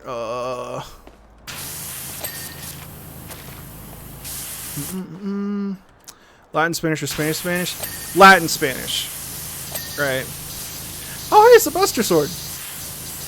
Yeah. No. Latin, Spanish. One of my Spanish teachers was Spanish.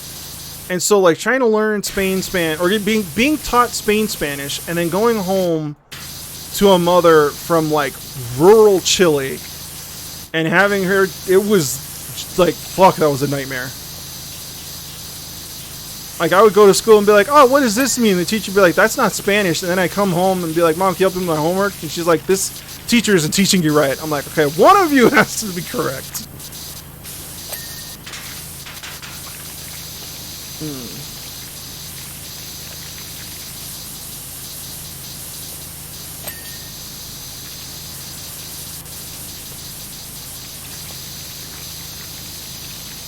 Oh, dude, I had, like, we lived, my grandma used to live across the street from a family who I thought were, like, my aunt, uncle, and cousins. Turns out they are my mom's second cousins. Second and third cousins, or first and second cousins. And my mom had a really creepy, so again, this is not a pity party, right? But, like, my immediate family, my mom, dad, siblings, lot of mental health issues. Right? It's just you know, just something we've had to deal with. And so the way that my mom would differentiate family members would be like, you know, family members that are so distant that you could marry them. So when I'd ask her, I'd be like, Mom, so is this the first cousin, second cousin? I'm trying to like build a family tree in my head. My mom would just be like, you could marry these 3 people, but you can't marry these 2 people. And I'm like, Mom, that's so inappropriate. No.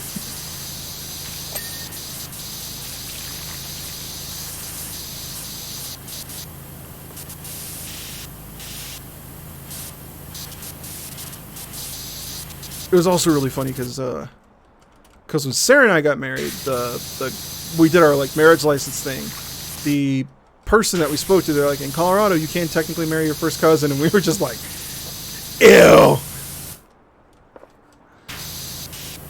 We need our family trees to fork. That's why people think the Earth is flat.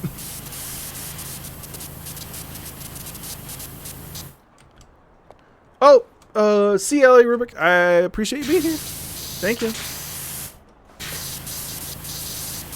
The aluminum foil. Yeah. Well, the other thing is, it's like, oh, I've heard the aluminum foil and aluminum foil. And then, like, you listen to British people talk about, like, their cooking and they call it tin foil. And so, like, I had to Google that shit where it's like, wait, do they actually have foil made out of tin? Like, with cans? I was like, oh, no, that's just what they call it. I'm like, you can't clown on us for calling it aluminum foil instead of your fucked up pronunciation and then nickname it tin foil. That's not fair.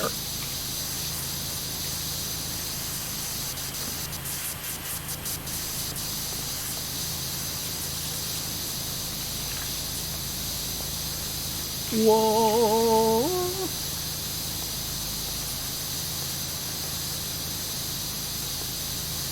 You hear tinfoil all the time over here in the States? I've only heard it on the internet. I've only heard it on TikTok. The one thing I will hear, and this is more from boomers, a lot of boomers that I know like to call things by their brand name, you know, so they won't call it a copy machine, they'll call it a Xerox. I know a lot of people who call aluminum foil Reynolds wrap. You know, they'll be like, hey, do you need some Reynolds? They're like, what? Aluminum foil. They're like, no.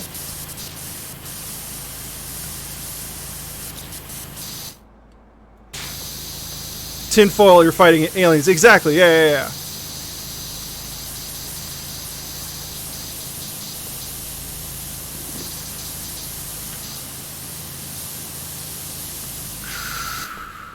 Staff area floor is dirty. I can... Oh, yeah, it definitely is, isn't it? Like, shit, I could see that. I wish they gave you more of a percentage for how... I know that, like, this part's... Yeah. Wish they gave you a percentage for each individual part. You know what I mean?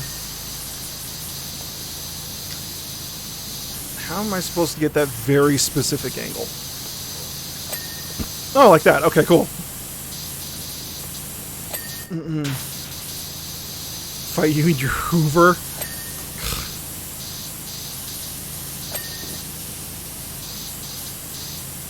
Let's see.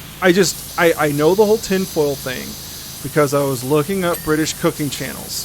Because on TikTok, it's a circus, right? You can't take anything from TikTok at face value, right? Like, I know that there are a lot of racists that like to clown on Indian street food. And I'm like, yeah, if you go to the most impoverished part of any country, you're going to find street food that's a little questionable.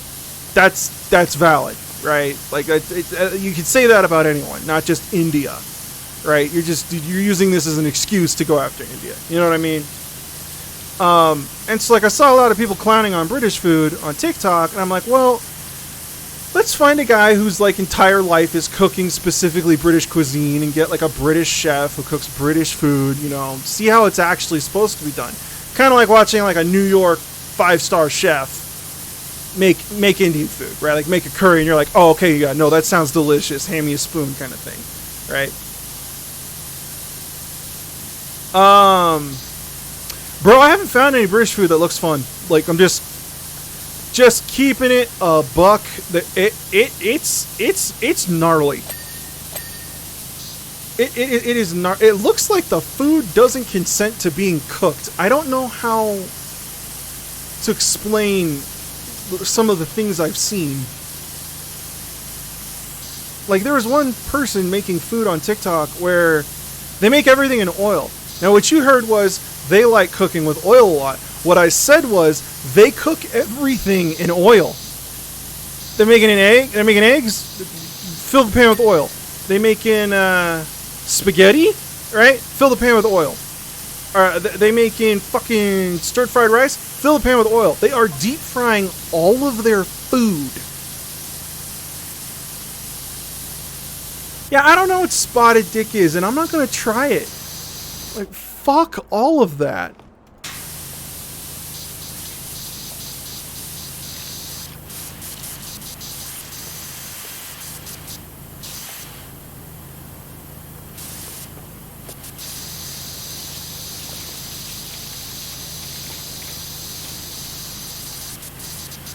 Why is this such an addicting fucking game? I'm dying.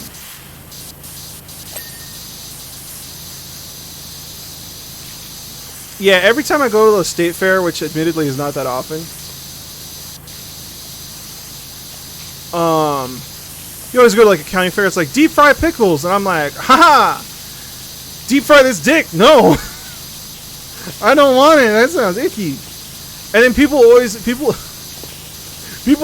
like, oh no dude, you gotta try the deep fried butter, it's delicious. And I'm like, who the fuck, how much are you being paid? Like, absolutely not, bro. Like, are you insane? Like, I would never eat butter. I would never raw dog butter on a good day, let alone deep fry it. This has nothing to do with my fucking cholesterol, too. Just as a general practice, like, pass. You know what I mean? Yeah, like deep fried ice cream. Like, are you battering it? Like, you're battering your ice cream so it's like an ice cream sandwich almost? And no, you gotta deep fry it. Like, that's the thing that I just feel like a lot of people don't realize is, like, deep frying food and breading food, right?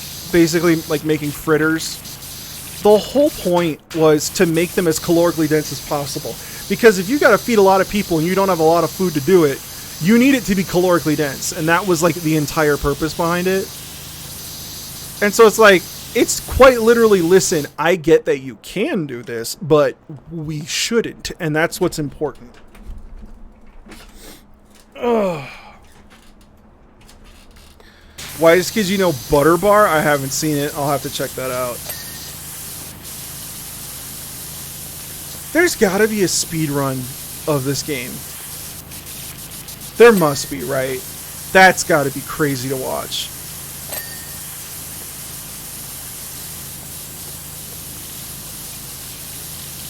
I mean, unless you're going to try and do some sort of, like... I know a lot of people lean toward Soylent. I would lean more toward, like, Lembas bread. Where it's like, if you're going to make the kind of thing where you only have to eat one of it, and it's the only thing you have to eat for the rest of the day. You know? I get it, that's cool, but I don't think that's the intent. You know? Let's see. Plate. Okay, license plate's clean. Stools are clean. Lower wall? Oh, the back of the radio. Oh, all of this. Cool. You think you're making progress. You're actually not. Let's see here.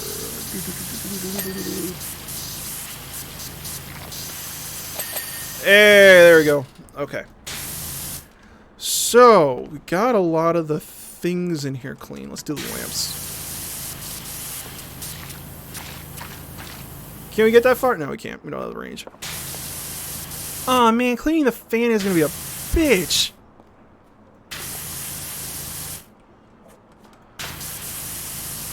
Just feeding butter to those kids. I gotta say, I love Whitest Kids, you know. I never, like, had the opportunity to watch it growing up. So, like, every time somebody recommends me a skit, I'm like, I gotta go home and see it.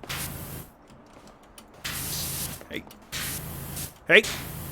Oh, come on! I'm not breaking out the ladder, I refuse. Oh, okay, well.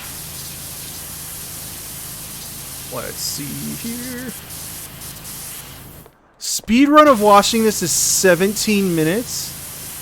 I feel like that's kind of long. No?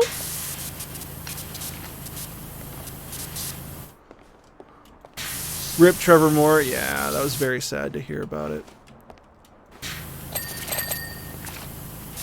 Oh, I gotta do each lamp individually. No. Let's see. Ceiling light, ceiling light, ceiling light, ceiling light, ceiling light, ceiling beam. What about... Okay, holder. Cool. Light, light, light, light.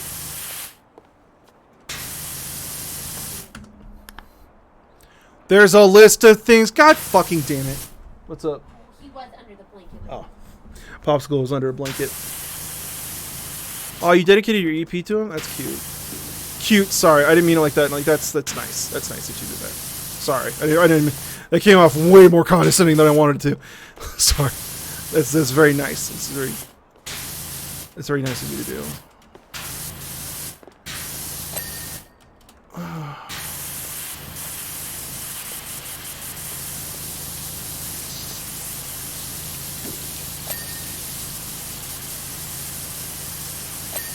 Let's see. Kitchen vent. Kitchen vent always gets so greasy. Let's see here.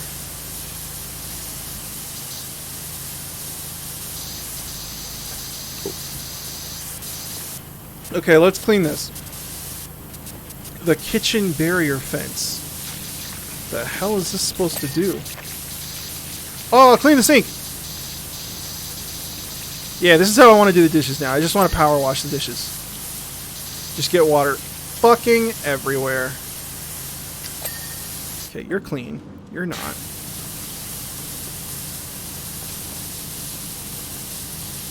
Come on. Oh, wait. This is the secret. The elevator platform. Ah, ha, ha, ha, ha. I remember. From the video game. I remember.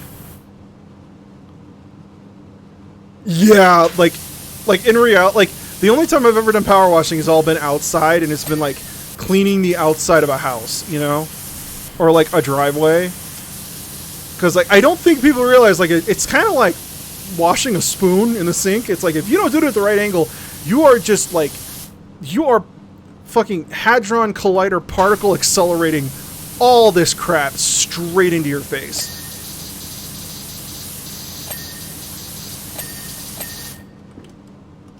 Yeah, this place is gonna have a lot of mold in a few weeks. So that's the thing is, like in Colorado, you don't have to worry about mold because like we're all at altitude. It's so fucking dry, all the time, everywhere, all at once.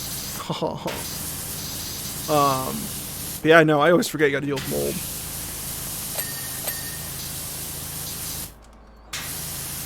Okay, we're gonna fuck the walls. I'm not gonna deal with that right now. Okay, got the trash can. Staff floor. Okay, we've almost got the staff floor. Staff area floor. Staff area floor, be clean. Staff area floor, be clean, please.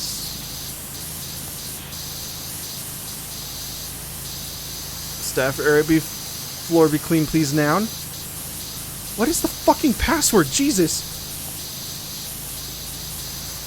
Staff area only. No dirt allowed. Oh, it's the barrel, isn't it? It's always the fucking barrel. Okay. Hang on. Yeah, I gotta like I gotta go full prone to get clean it all. Okay, hang on. Okay, gotta get behind the cash register. Yep. Okay, did that. Got it. Okay, barrel. Now. Oh, okay, got that. That's nice. It is so intimidating to look at that floor. We're gonna be here for forever. Okay, it's looking better. What part of this? Okay, the undercarriage. Got it. Hey, we did the barrel. Okay.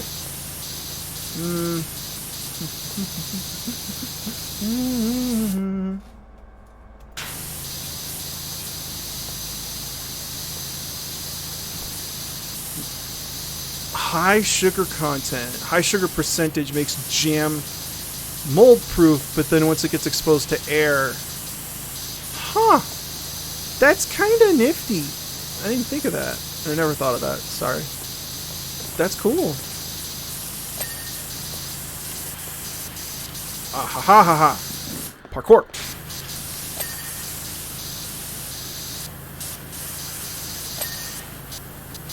We have to switch nozzles. Extend.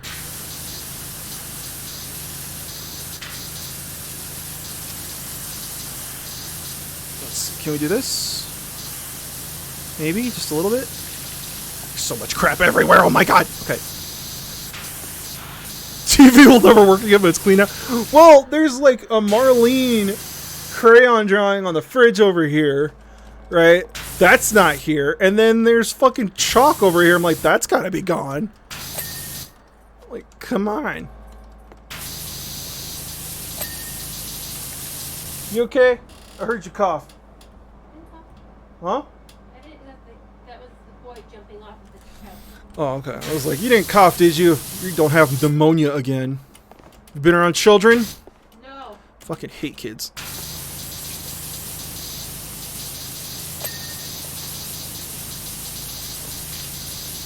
She made the illegal noise, coughing. Dude, fucking Sarah has, like, crazy allergies.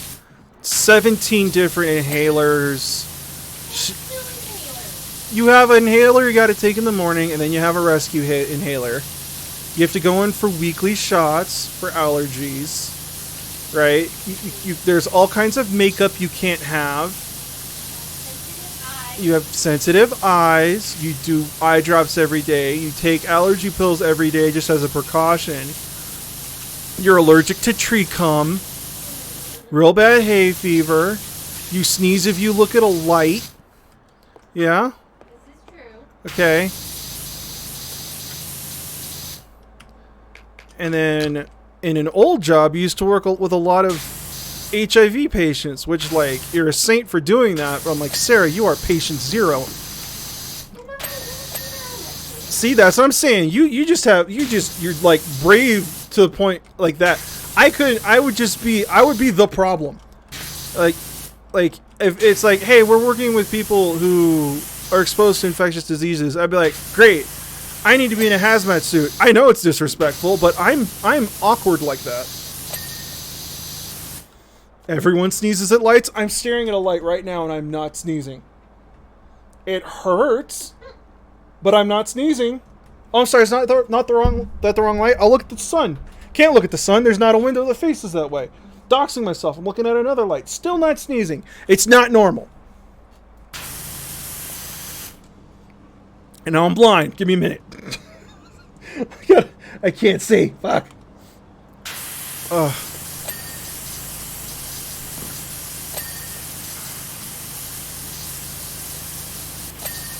I'm such a crazy germaphobe. I'm such a germaphobe that, like, when I do get sick, it upsets me because that means at some point somebody coughed and their phlegm ended up inside my body, and that makes me nauseous and that makes me more sick.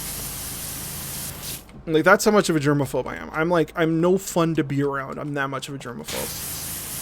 And so it's like, oh, we should really help the homeless. I'm like, dude, I will empty my bank account, but I don't like going to the grocery store. Just leave me. This is a me thing. I'm the problem. I get it. I'm not even mad. I'm just like, yep, holding on to that L.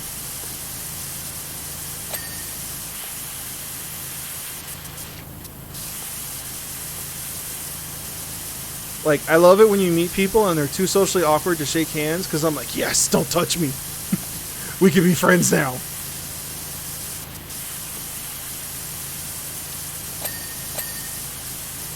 I wore 2 layers of masks for 2 reasons. 1, I'm fat, and 2, I have a beard. Remember, I am a neck beard. So I had 1 mask that was for COVID protections.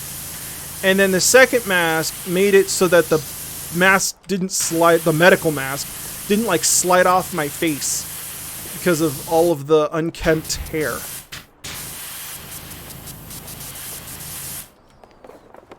Okay, let's see here. Alright, we can clean the table. Let's switch to this one. Yeah, I like that better. Tifa, are you here or are you just stalking me? What's going on? Whee. Oh yeah, no, I had 1 kit with kitty HIV. That was awful. Kitty COVID. I always get it wrong. I'm genuinely sorry. It's my bad. I always get that wrong.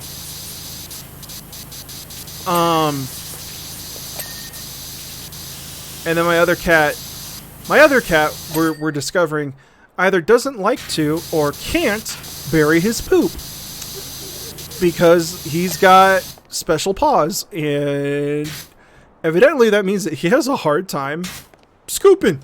So that's led to some fun problems. We love them all the same, and we got him special. We got him special fucking kitty litter boxes. So it's like, all right, get you fucking fine. Just go there. It wasn't kitty HIV. It was kitty COVID. And we had to give her a lot of antiviral shots, and it was a whole traumatic thing, and she still doesn't like it when I pick her up. Which makes me very sad. But, you know, it was that, or she wasn't going to be with us anymore, so. I will take that L. I will take that L any day of the week. Why was beard shaving off the table? 'Cause I'm lazy, okay? Alright? I'm so lazy I will put in extra work just to be lazy. God. Huh? Oh, that's right. Sarah likes beards. But that's your defect. I don't have to compensate for that. Yeah, that's true.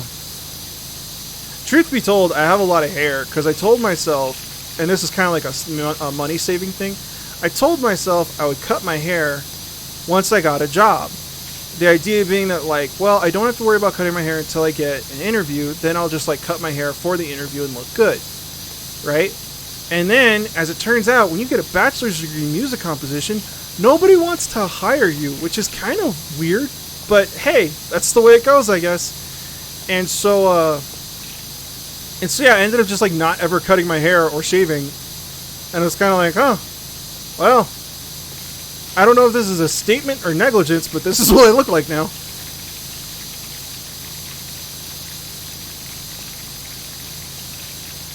We got him the special poop sand. We have two very special need kitties, and we're giving them all the special needs. Trust me, we got it. But I do appreciate your concern, genuinely.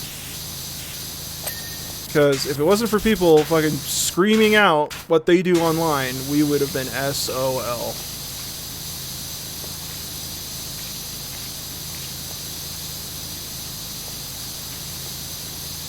Well, that's why I didn't shave. I double masked.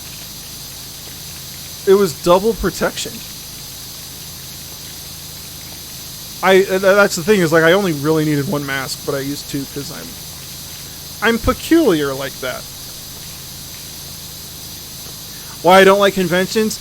God, conventions are hard. Conventions are hard for me. Like, any day where I'm like, I'm probably going to have to use a public restroom at some point, I'm like, cool, I'm camping. I know that I'm not camping, but in my head, I'm camping now, okay? It's like, if we go to the Ren Fair, it's like, okay, I'm going to have food, I'm going to have fucking wet wipes, bug spray, fucking hand sanitizer, more wet wipes, just exactly as much bleach as I need to drink in order to feel safe. That's a joke, don't drink bleach. And yeah, that's how I do the Ren Fair. I'm the guy with a backpack no matter where you go. And it's like, oh yeah, that's Ethan. He makes his living off the internet, and he walks around with a backpack whenever we go out, and he doesn't like touching you, but he's very friendly. And it's like, okay, he's different. Got it. Cool. No. We have public transportation here in Colorado, especially in and around Denver. It's called the Light Rail. It's by RTD. And so whenever we have to do a convention or whatever, we have to go like downtown Denver, we'll take the Light Rail. It's so much cheaper. It's so much more convenient. It's easier to find parking. It's like, can't say enough good things about the Light Rail. But then, like, I have that problem where it's like, if I'm standing in the light rail and I'm not holding onto a bar, it's like, are you trying to, like, aura farm, dude? Like, why won't you just brace yourself? And I'm like, because everything is dirty. Yeah, I'm in Colorado. Like, since I started YouTube, we've been all over Colorado, but yeah, no, I'm still in Colorado. Let's see here. Hey, we did the floor! Yay, look at the floor, is so clean. Oh my god, but the floor is clean. Okay, what's dirty here? Aside from everything. Now I gotta do the fucking ceiling. Let's do more of the lights and the fan. I'm stuck.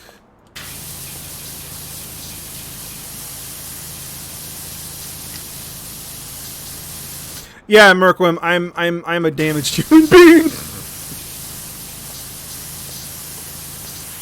Come on, be clean. Huh. Huh.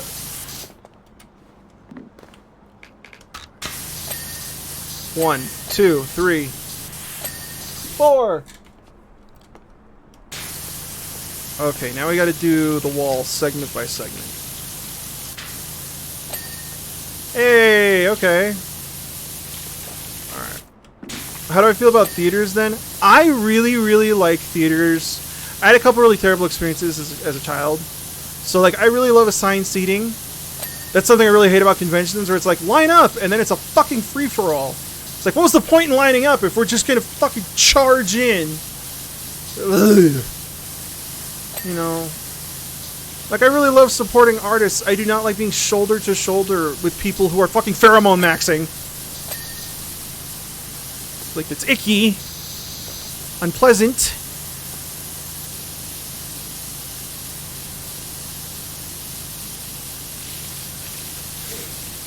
But still, I got, like, the last time I went to a convention, I got some really kick-ass Teenage Mutant Ninja Turtles fan art, and that kind of made it worth it. Also, you know, sometimes you get to meet childhood heroes, like the guy who designed all the characters in your favorite TV show growing up, and then you look at the signed picture that he drew for you on your way home, and you cry on the train. Normal things. Normal things. Oh, and then, okay, so, like, Sarah met all the hobbits, so we had to stand in line meeting all the hobbits. I got, this is gonna really mess you guys up, I got Weird Al Yankovic to sign one of my CDs, which was kick-ass. I also met, I always want to call her Paige O'Hara, and that's not right, help me out, I met Ariel. Jodie Benson, thank you. I always fuck her name up. And she signed my original VHS, and it was excellent. And it meant everything to me.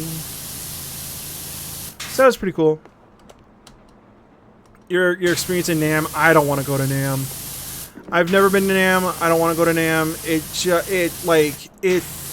It feels like all the worst parts of Guitar Center multiplied by 1,000. I don't know if I'm right or not. But, like, dude, I just, like, I don't want to be stuck in a conversation with somebody about, oh, man, you hear that fidelity? Yeah, man, you hear that? Yeah, it's the high end. No, just, like, sit with it for a little bit. You know what I mean? I don't want to do that. I don't want to do that. Ever heard about NAMM threats? Were people getting really sick at NAMM? That wouldn't surprise me. I know audio engineers. They are not hygienic individuals. At least the ones I've met haven't been. Like, you want to talk about somebody who lives in their office. Fuck me. Be clean. Be clean. Be clean! Damn it. I'm just hitting my head. Come on! This is upsetting. I'm upset. Why are you not clean yet? Now are you clean? No. Now are you clean? No. Now are you clean? Yay! There we go. NAMM is ground zero for all diseases. Is it really? You guys didn't have to sell me on it. Now I'm definitely not going. Oh god, I didn't need to know that. That was something that really got me whenever people were like, oh yeah, you know, you go to a convention, you get con crud. And I'm like, pass? Like, is there an alternative? I am not kidding, dude.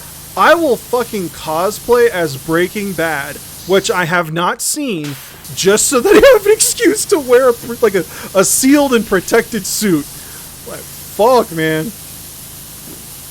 Alright, see you, Merquim. Thanks for coming. I appreciate you staying up so late. Yeah, dude, I can't listen to it. It's not 32-bit. Yeah, I mean, fuck, man. I thought I understood BO. You know, I thought I understood BO. It is a different fucking sport, man.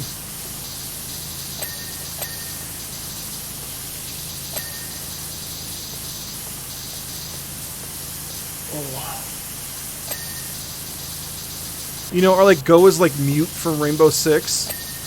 You know, that way it's like long sleeves, pants, and then gas mask. Okay, is that clean? That's clean. Okay, cool. Let's see. What else can we do that would make sense? We could just start doing these beams, I guess. Yeah, I didn't know that NAMM was ground zero. That... I imagine, like, I think one of the reasons why there's so much sickness at a con is because there's just a lot of fucking between people that don't normally have the opportunity, which I think is the most kind and diplomatic way of putting it. And that to me makes a lot of sense, right? That would be like, you know, disease transmission superhighway. So I could see there being a lot of fucking at NAMM, which would also mean a lot of just getting the schniffles, which I am not here for.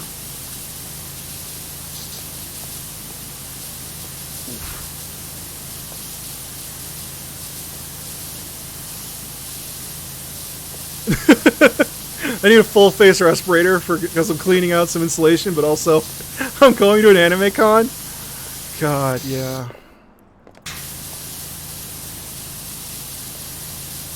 See, like, I'm really fascinated. So Sarah and I used to work at the front desk of the dorms in our college when we were an undergraduate, right?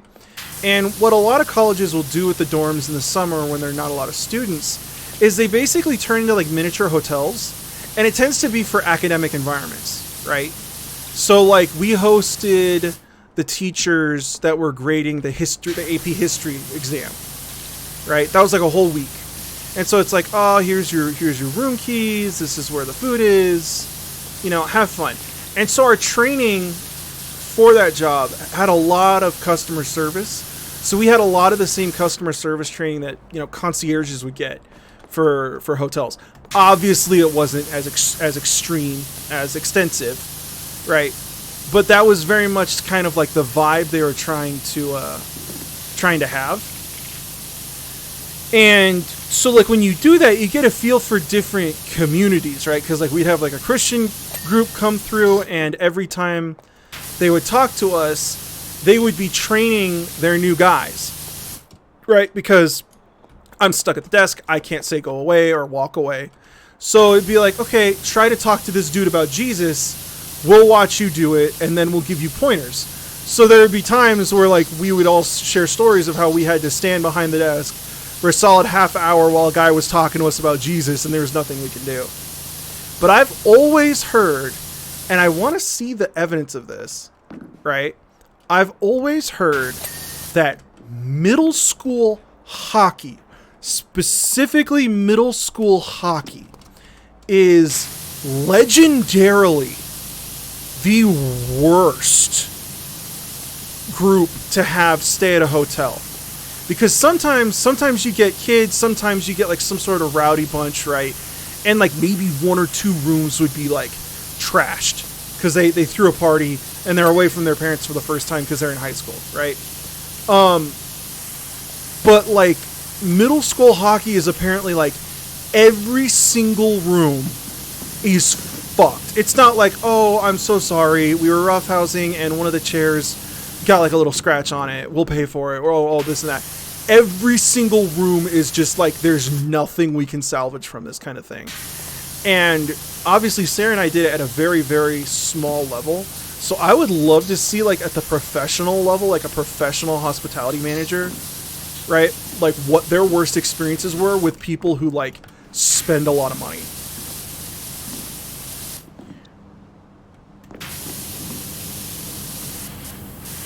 Oh, Gershok, I didn't even think about mouthpieces being shared. That's disgusting, and I am genuinely nauseous right now. Oh God. Yeah, no, that immediately answers all my questions. Anyway, yeah, so that. Yeah, I would love to have, like, I'm a hotel manager at like a 5-star hotel. It is the top of the top, and we don't allow XYZ kind of specific sort of flavor of diplomat because they are the worst to deal with. You know, like which industry has the most crazy old ladies with a dog? You know what I mean?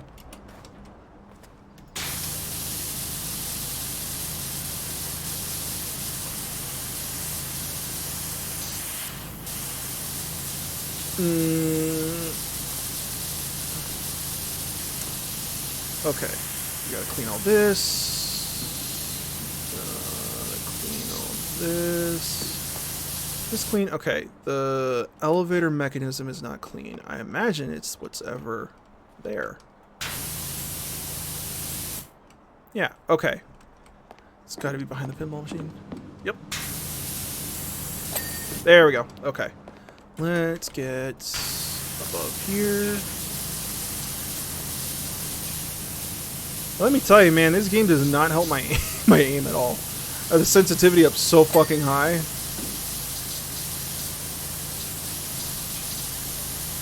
Yeah, you're sharing microphones, you're sharing mouthpieces, sharing guitar strings, all those string instruments. Fucking try out our reeds. Like, there's only so much you can do to sanitize a fucking reed.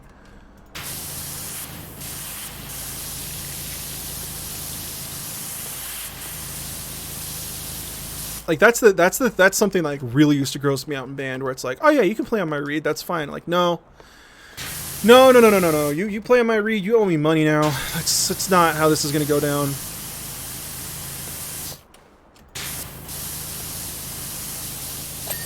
There we go. Alright, let's get these pipes, because these pipes are super obnoxious.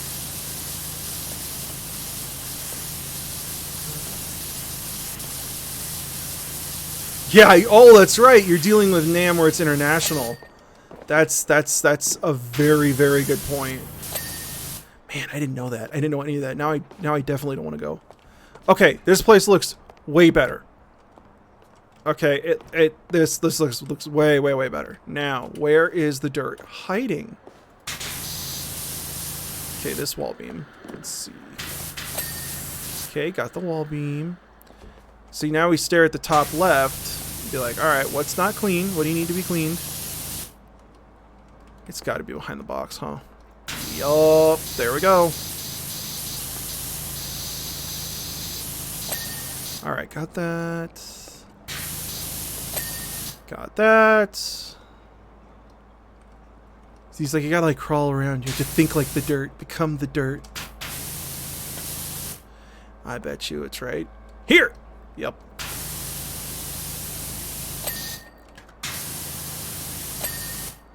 Okay. You have to think like the dirt, crawl like the dirt. I know there's a list. Now it's a challenge. Duke. I am a dirt assassin. Where is it? I will find you, filth. Did I find it? Where is it? Nope. I was really worried the cats were going to start thinking I was talking to them. I'm shooting at the dirt I think I see. Oh, God. Whoa. Wall beam. Be cleansed! Oh, Jesus. Okay. All right. Wall beam. Oh, it's got to be these wall beams that are screwing me up. Yeah, see that? Yeah, that's that good stuff. I feel like somewhere in the early 2000s, there's a missed opportunity for Adam Sandler to do a power washing character, unlike SNL. Okay, let's see here. Oh, this one's bad. Dirt, keep it secret, keep it safe. This is at such an awkward height because I have to jump on the fucking table. Okay, wait, is this gonna help? Maybe? Nope. Ow, concussion. Oh, wait. Fucking, god damn it. Life would be so much easier if it wasn't this fucking stupid ladder. Thank you. Yeah, that one too. Oh, look at that. All this dirt. Jesus fucking Christ. Why do you live with me? God damn. Ceiling beam. Might just gotta be it. Oh, now you use it, yeah. There we go. Okay. Alright. It's gotta be more of these beams that are gonna, like, fuck me up. Whoa. Bar shelf. Yeah. Okay. See this.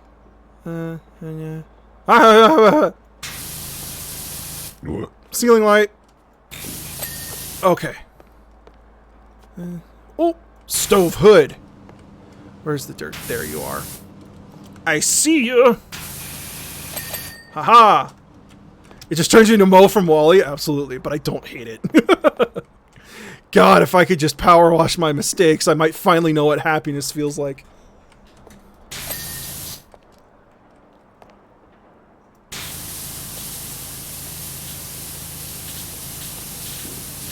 Where's the dirt? There you are.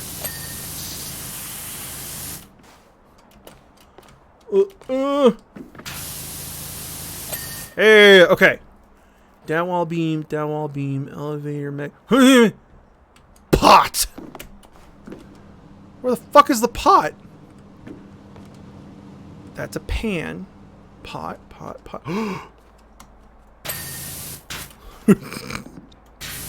I am a dirt sniper. Ah! Tiled wall shelf. Where else is there filth? I can smell it. Oh. Skirting. I saw you. Wall column. The shit is dirty here.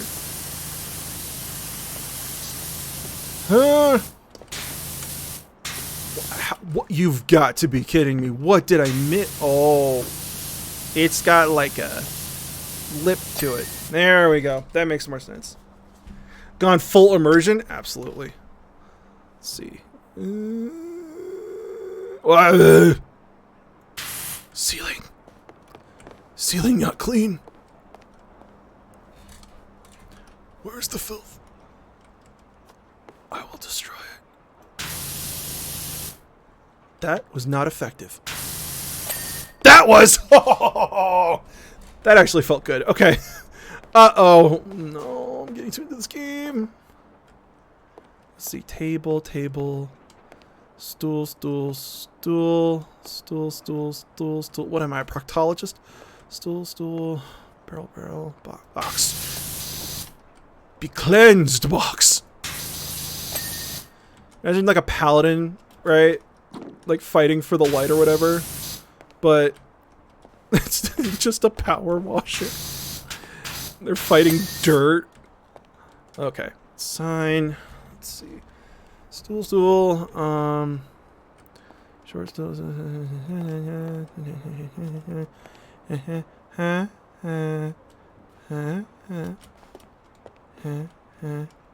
Okay. Now we're hunting.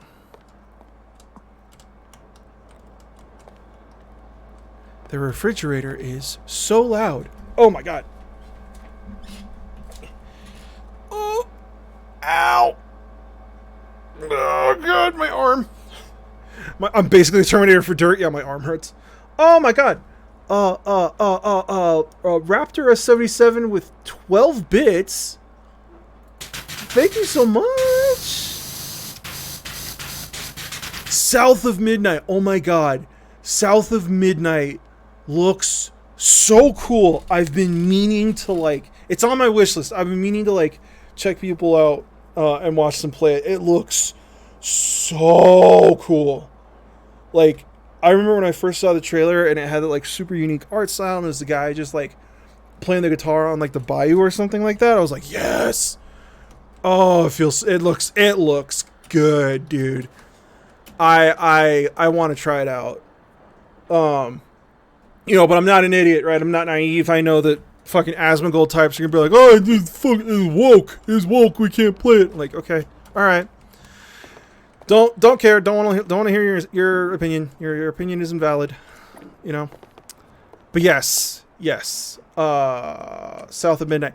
Sinners. What is Sinners? Have I missed something? I saw it on like Blue Sky or something's going on. Like it's a movie that came out.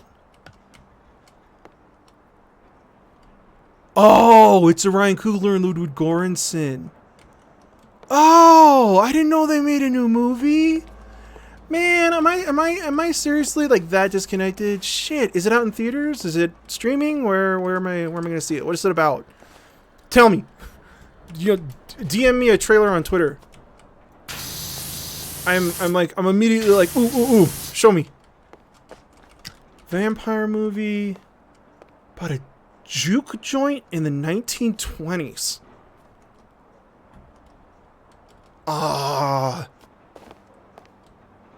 Like in America, 1920s? God, that sounds kind of fire. That sounds like a Michael B. Jordan playing twins. Oh, and it's set in the U.S. Oh fuck. Okay, where is it? Is it out in theaters? I gotta see this. This sounds you're selling on it. You're selling me on it so hard. I gotta see it. Sinners. It doesn't have like a subtitle, no like colon or anything like that. Just Sinners. Just Google that and it'll come up. I haven't. So like I'm missing out on a lot of trailers because there hasn't been anything great out in theaters. IMO. Okay. Again. Don't let me yuck your yum. Okay, if you saw a movie in the theaters, you loved it, that's great. You know, take care of yourself, have fun. No judgment. But yeah, like I haven't gone to theaters, and there's just so much noise with like all the AI content online that like it's really tough to be like, this is like a real trailer and I should watch it and not just like something stupid and asinine. So I've legitimately been missing out on film trailers.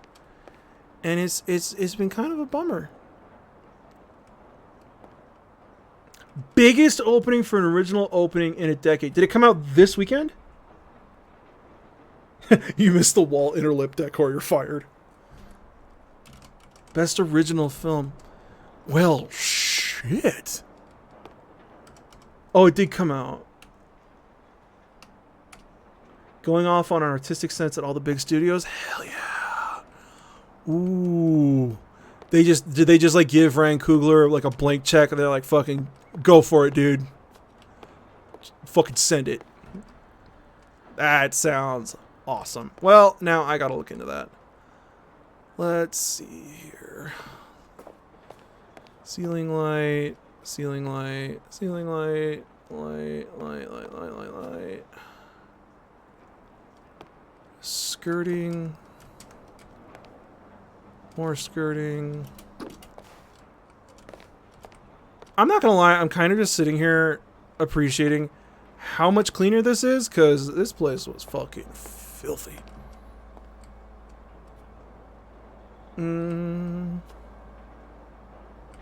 I go through the door? Nope. Okay. How about no? Nope. Okay. That's fair. That's valid. You can hear me hitting tab.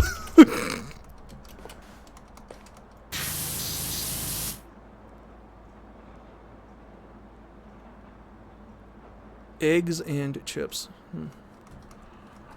All right. Let's see. Can we... Oh. Ah, shit. Oh, fuck.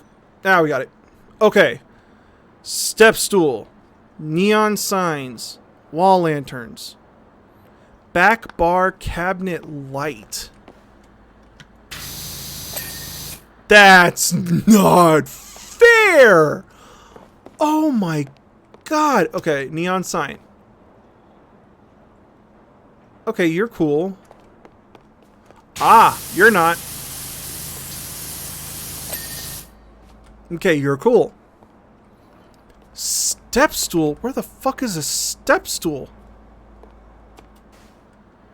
Wait. That's ladder. That's not a step stool. That's also not a step stool. Where's their fucking step stool? That's not a step stool. That's a step stool. No fucking way. Are you serious? That man, that unbutters my biscuit. Okay. Let's see, wall. Okay, this lantern right here. Where are you dirty? Show me your dirt. I will cleanse it. There we go. Okay, one more. Are you dirty? No. Are you dirty? Yes. We did it! We did it! It really is night. Oh, let's do the time lapse. I love how you can see how chaotic it is by me just like... Wait, there's a point in this where I'm just lying on the floor for a solid couple minutes. No. There's a point where I'm just like on my belly, full snaking it.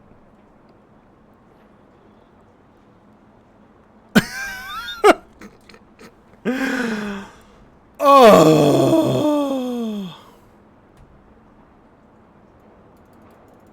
Alright, cool.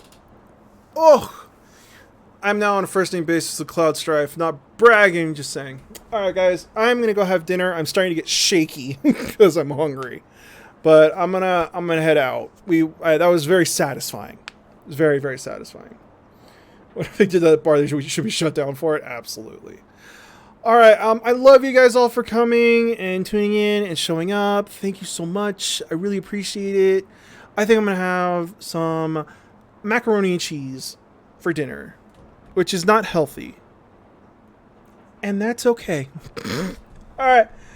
Love you guys. Be safe. Bye.